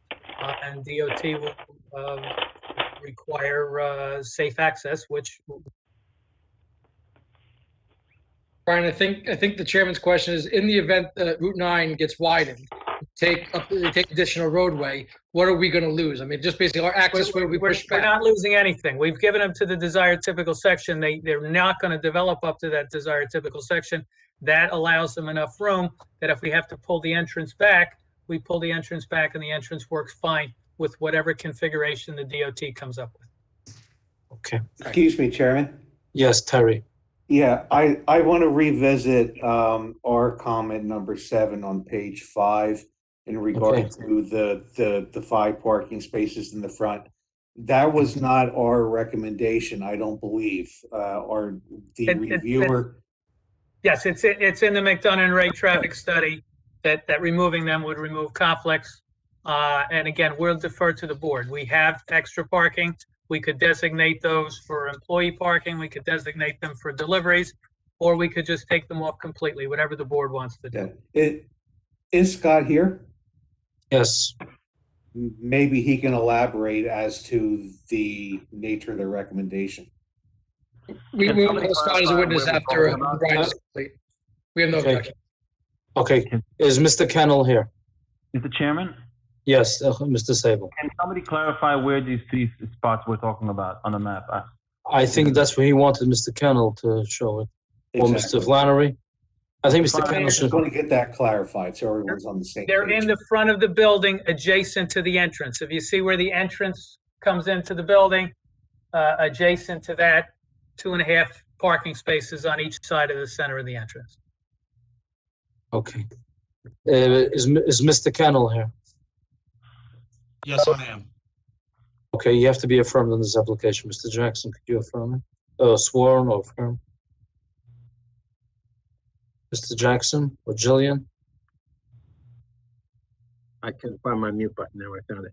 Do you swear affirm testimony will give before this board be the truth, the whole truth, and nothing but the truth? I do. Scott Kennel with McDonough and Ray Associates, located at 1431 Lakewood Road, Manasquan, testifying as a traffic expert. Okay. Mr. Chairman, you accept him as an expert in the field? Yes, I do. Thank you. Okay, so Mr. Kennel, let's go first. If they widen Route 9, do you agree that they can widen Route 9 to the fullest and no adverse effect to this property? There will not be a loss of parking. The driveway throat will get shortened. To what extent?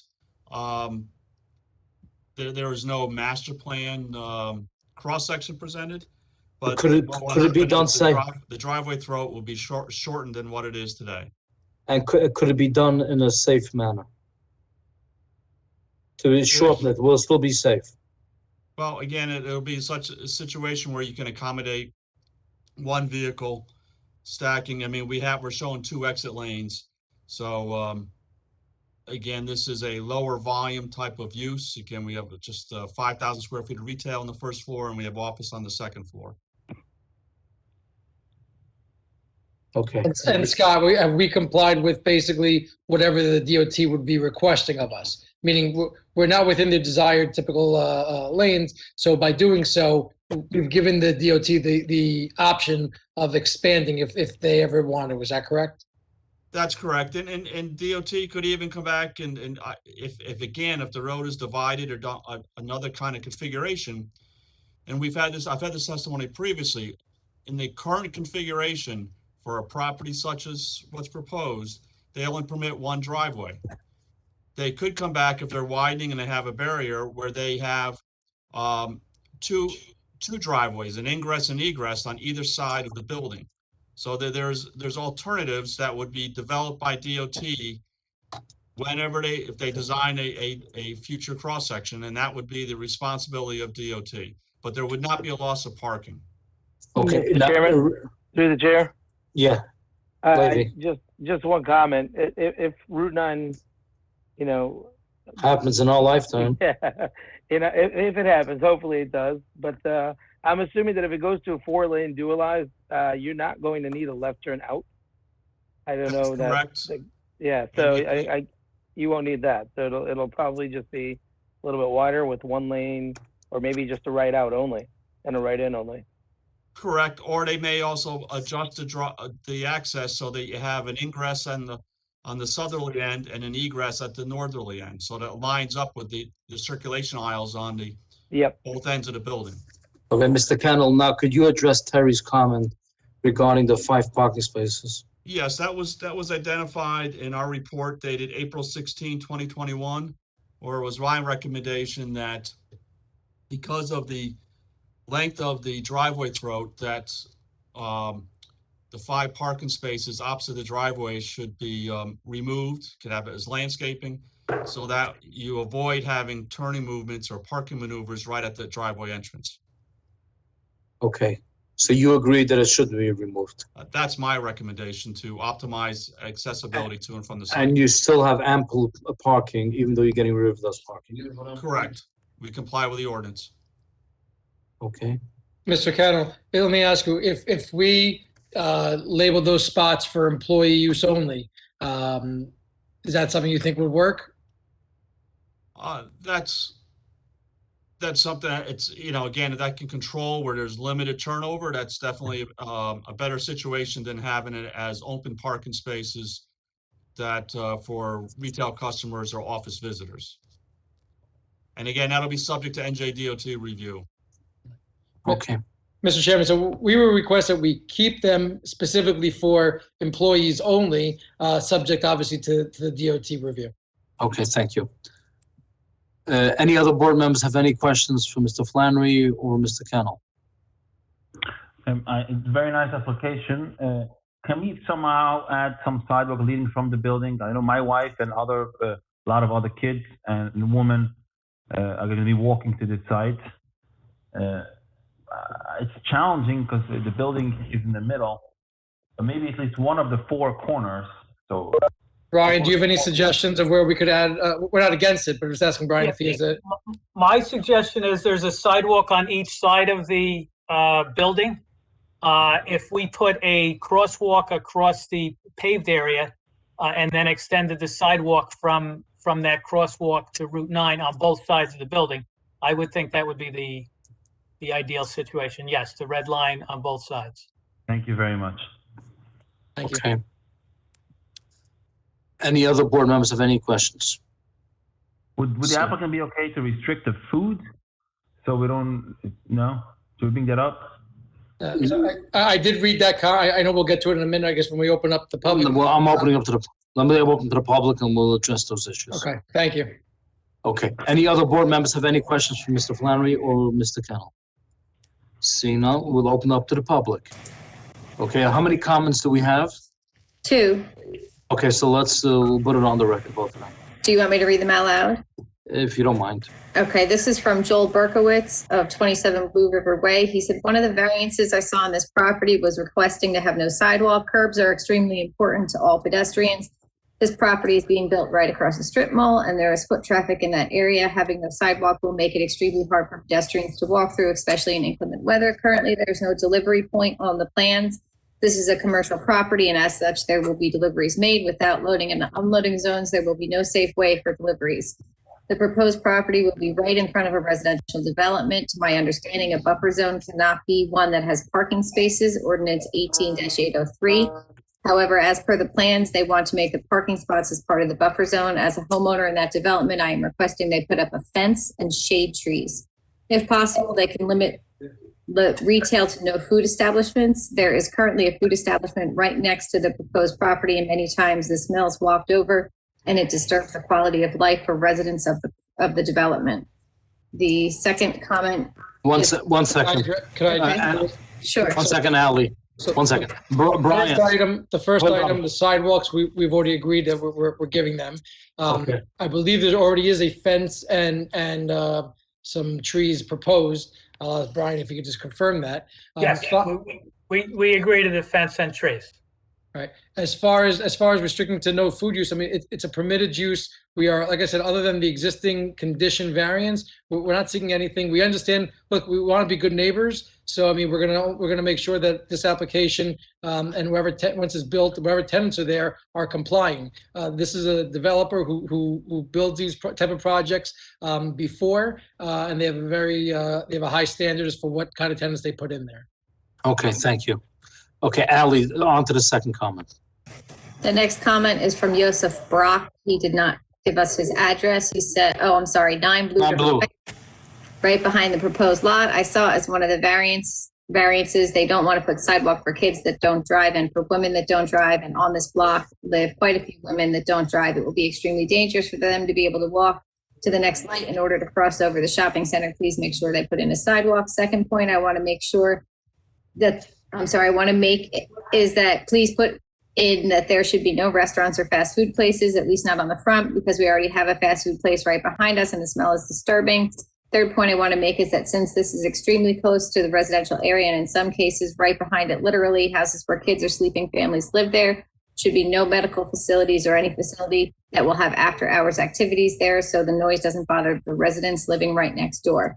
Fourth point I want to make is about the garbage. There should be a designated area in the back where they put their garbage, and it should not be in the front or on the side that is right next door to the residential area because of the smell and raccoons and other types of animals that come over there at night. Thank you.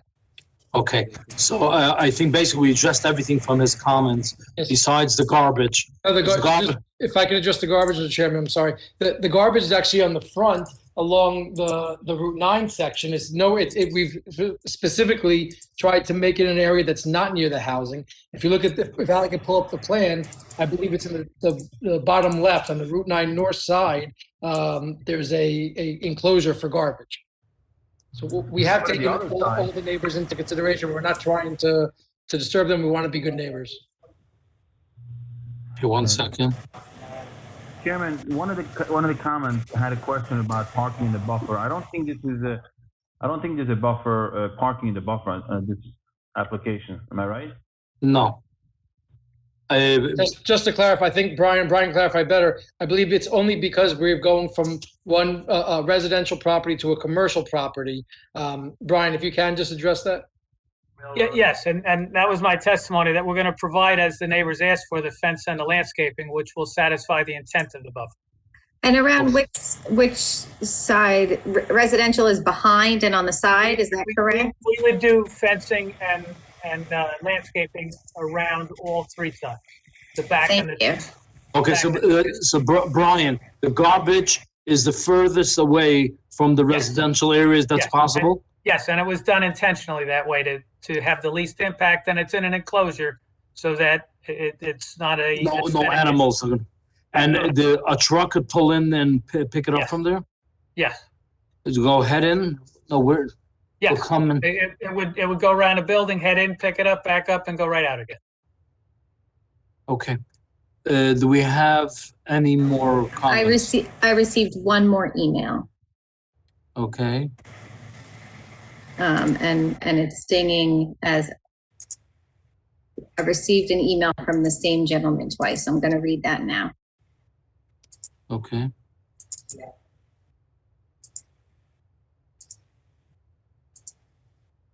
Zev Wertzberger said, I live on 10 Blue River. The proposed lot is right in the rear of my house. The two issues I have with the current plan is they are requesting 0 buffer when 30 is required. This will intrude on our privacy and peace of mind. Second point I want to make is that they should make sure on the second floor there are no windows facing our development because that will be highly uncomfortable for the people living there and a total lack of privacy. That's the last public comment that I received. Okay, Alec, Mr. Chairman, can I just address that comment? Yes. With regard to the second floor windows, the applicant would agree to frost the second floor windows so that it wouldn't be an issue. To put no windows, it's going to look aesthetically, and also it's going to allow light in. So we will frost them as. Or you make them higher, a little higher up. Like, Yes, like we can what make was them, it? yeah, we'll do either one. Either make them higher or to frost them. Either way, or both. Whatever you want. Okay, I think higher up you don't have you don't look straight out of it. It gives you the air and gives you the light. We have not, that's on the second floor. We have to the back of the building, we have no problem having the windows higher up. Okay. Okay, let's just go back to the screen. I want to see if there's we'll open it to the public right now. There's no more comments. If Jillian, if you can unmute everybody, if you're still here. Because Mr. Wurzburg is, let's just go through it. Mr. Wurzburg spoke, and Mr. Brach's email was said to somebody, Mr. Rosenberg, and somebody at TED is on. Okay, I'm unmuting everyone right now, Mr. Chairman. Okay, one at a time. If anybody wants to address, please state your name. Is somebody here, Esther? Is Esther here? Okay, is anybody here under the name Yated? Is anybody here under the name Rosenberg, Shiggy Rosenberg? Okay. Is there anybody in the public who would like to be heard who I didn't acknowledge you yet? Yes, What's your name? Joseph Ackerman, 6 Blue River. Okay. So 1 second, Mr. Ackerman. You'll be speaking in a minute. Is there anybody else besides Mr. Ackerman who would like to voice comments? Okay. So Jillian, please mute everybody. The only one keep open is Mr. Ackerman.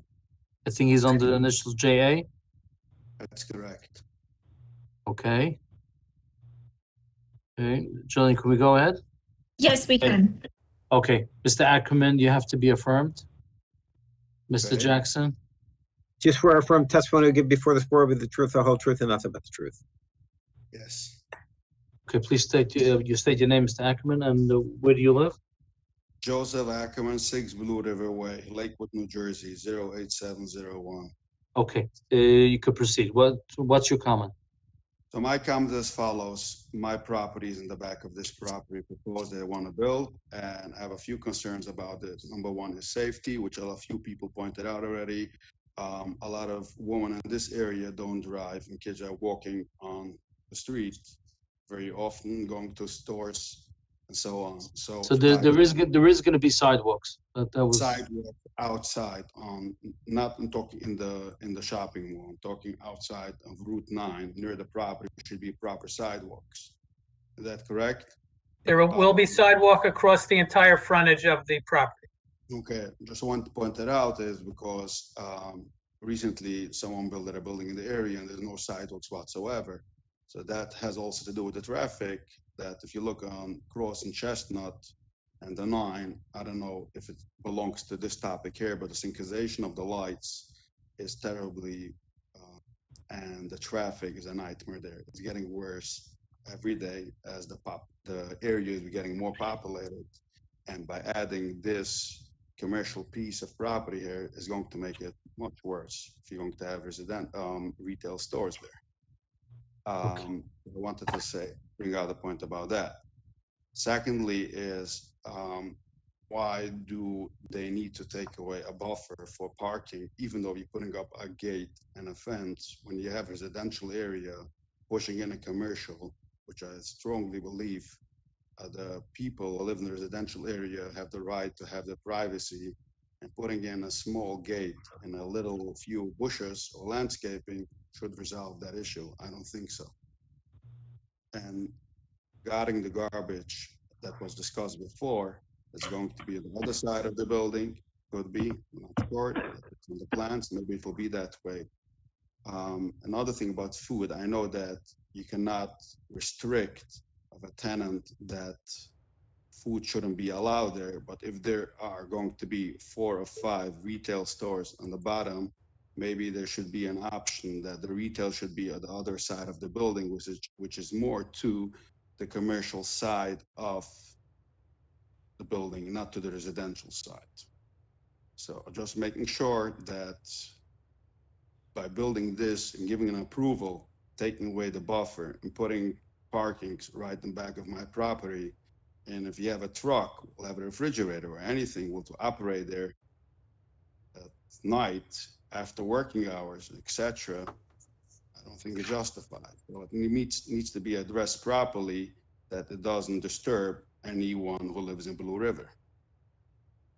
That's basically it. Thank you very much. You're welcome. Okay. Chairman, how do we address this issue with the buffer? The buffer is to have a gate. The only issue which 1 second, Mr. Pfeffer. One issue I know because I have a store also. Sometimes you have refrigerated trucks, you leave it there overnight, and these refrigerated trucks make a lot of noise. If they do have a refrigerated truck, it can only be kept if it's a fruit establishment, should only be kept in front of the building towards Route 9, not to back to the residential houses. We would agree as a condition of approval that any deliveries for a refrigerator truck, if there are any, it be in the front, and that there would be no overnight parking in the rear of the building for any trucks. Okay. Well, can we maybe on the side of the residential, can we put the parking closer to the building and not on the fence line? That makes sense.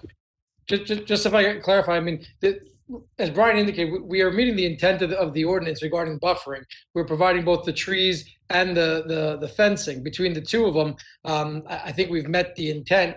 I don't necessarily know that moving the parking back is going to change anything. We're, like I said, we're fully trying to work to make sure that the neighbors have no issue or no concerns between the fence and the trees. I mean, I think we've kind of addressed that.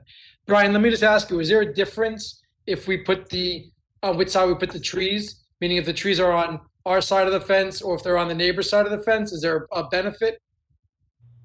Well, if we put them on our side of the fence, as they grow and mature, they're going to be over the fence and they're going to be providing the buffering. The reason for the trees and the fence is so that you get something higher than the 6-foot high fence that creates the buffering. And that's going to be the same whether it's on our side or the other side. If we put it on the other side of the fence, that pushes the fence up to the curb. The cars run into the fence, they break the fence, and the fence falls down. So my opinion is the fence belongs on the property line, and the trees would be on our side of the fence. Okay, thank you. If I may add, do you hear me? Yes. Okay, if I may add, if you're not giving up the buffer and you're going to park their cars, a fence shouldn't be a lousy 4-foot fence. Should be. I think they said a 6-foot fence, and I would. White vinyl. I would have a vinyl that you can't see through it. Yes. Also guardrails. When a car backs in, they hit the guardrail, not the fence. So every other day, the gate will be broken, something like that. He said. I think they testified they're putting the trees in front of it. They'll be hitting the trees. In addition to the trees, we can put buffer stops in the parking spaces adjoining those locations so that the cars don't overhang and hit the trees or the fence. Okay. Trees itself won't protect the fence. Again, I hope by deciding if this commercial development belongs in the residential area, I don't think so. So I would highly suggest you reconsider it, and at least that the residential neighbors in Blue River are not being disturbed from this. Thank you very much. So, Chairman, just to clarify, we're in a highway development zone along Route 9. This is the appropriate spot for it, and we are taking the neighbors' concerns to heart, and I think we've made the best application. I think we've gone above and beyond. Okay, thank you. Ali, do we have anybody else from the public before I close it to the public? I don't have any other emails, and I did not hear anyone else indicating they wanted to speak. Okay, so I'm closing it to the public, and I would ask for a motion on this application. Chaim say will make a motion to approve it with 6 conditions. Maybe Alec can bring it up so we don't have to read it out loud.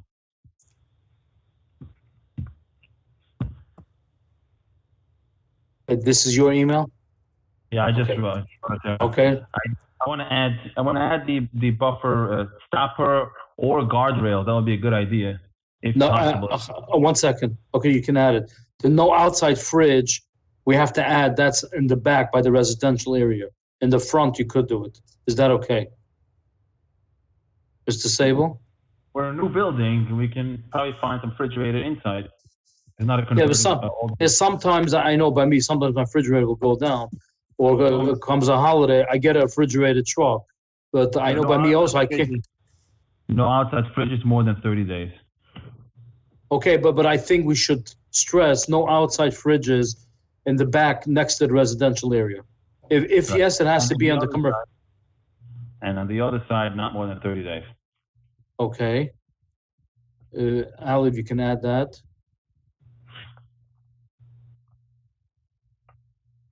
Okay. And Yeah, what was the next thing you wanted to add? Frosted and above sidewalks, as Brian indicated. Not the stoppers, the cars shouldn't hit the gate. Right. Okay, Ali, can you add that to the motion? Guardrail, Brian, how is the guardrail going to look? Well, I think a guardrail would look long as opposed to the bumper stops, which accomplish what you're trying to do. They don't let the cars overhang the curb. Very good, thank you. Okay. Do we have a second on the motion? I'll second. Second. Okay, we have 2 seconds, Levy and Justin. But based on all the conditions. Okay, roll call, please. Mr. Chairman? Yes. To clarify, so I know there were some conditions I'm looking online. Mr. Sable, you want us to remove the 5 parking spots? You don't want us to label them for employees only?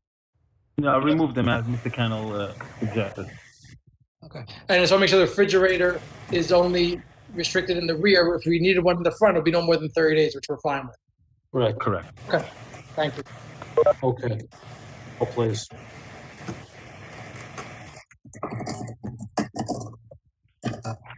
Hello? Yeah. Yeah, I wanted to speak by the public hearing. My mic did not work. I just have a small comment about the garbage. Let's finish the roll call and then we can see. I don't know if they can go. No, Mr. Jackson, I closed it to the public and I asked for a motion. And we have a motion on the table. We're waiting for a roll call, please. We have a Mr. Sable, we know. Mrs. Hertel, you know I'm averse to this. This is extenuating circumstances. This doesn't work in any way, shape, or form the way a regular forum works. He has to be allowed to be heard. I agree, but let's not be stuck in the middle. No, Chaim, before the roll call. You can't make a motion. You can't make a motion if somebody from the public. So let's say he said he has a short comment. He had a short comment. What's your name? 1 second, My name is please. Chesky. Okay. Please state your name, your first and last name, and your address for the record, and you have to be affirmed. What's your name? My name is Chesky Hoffman, 31 Blue River Way.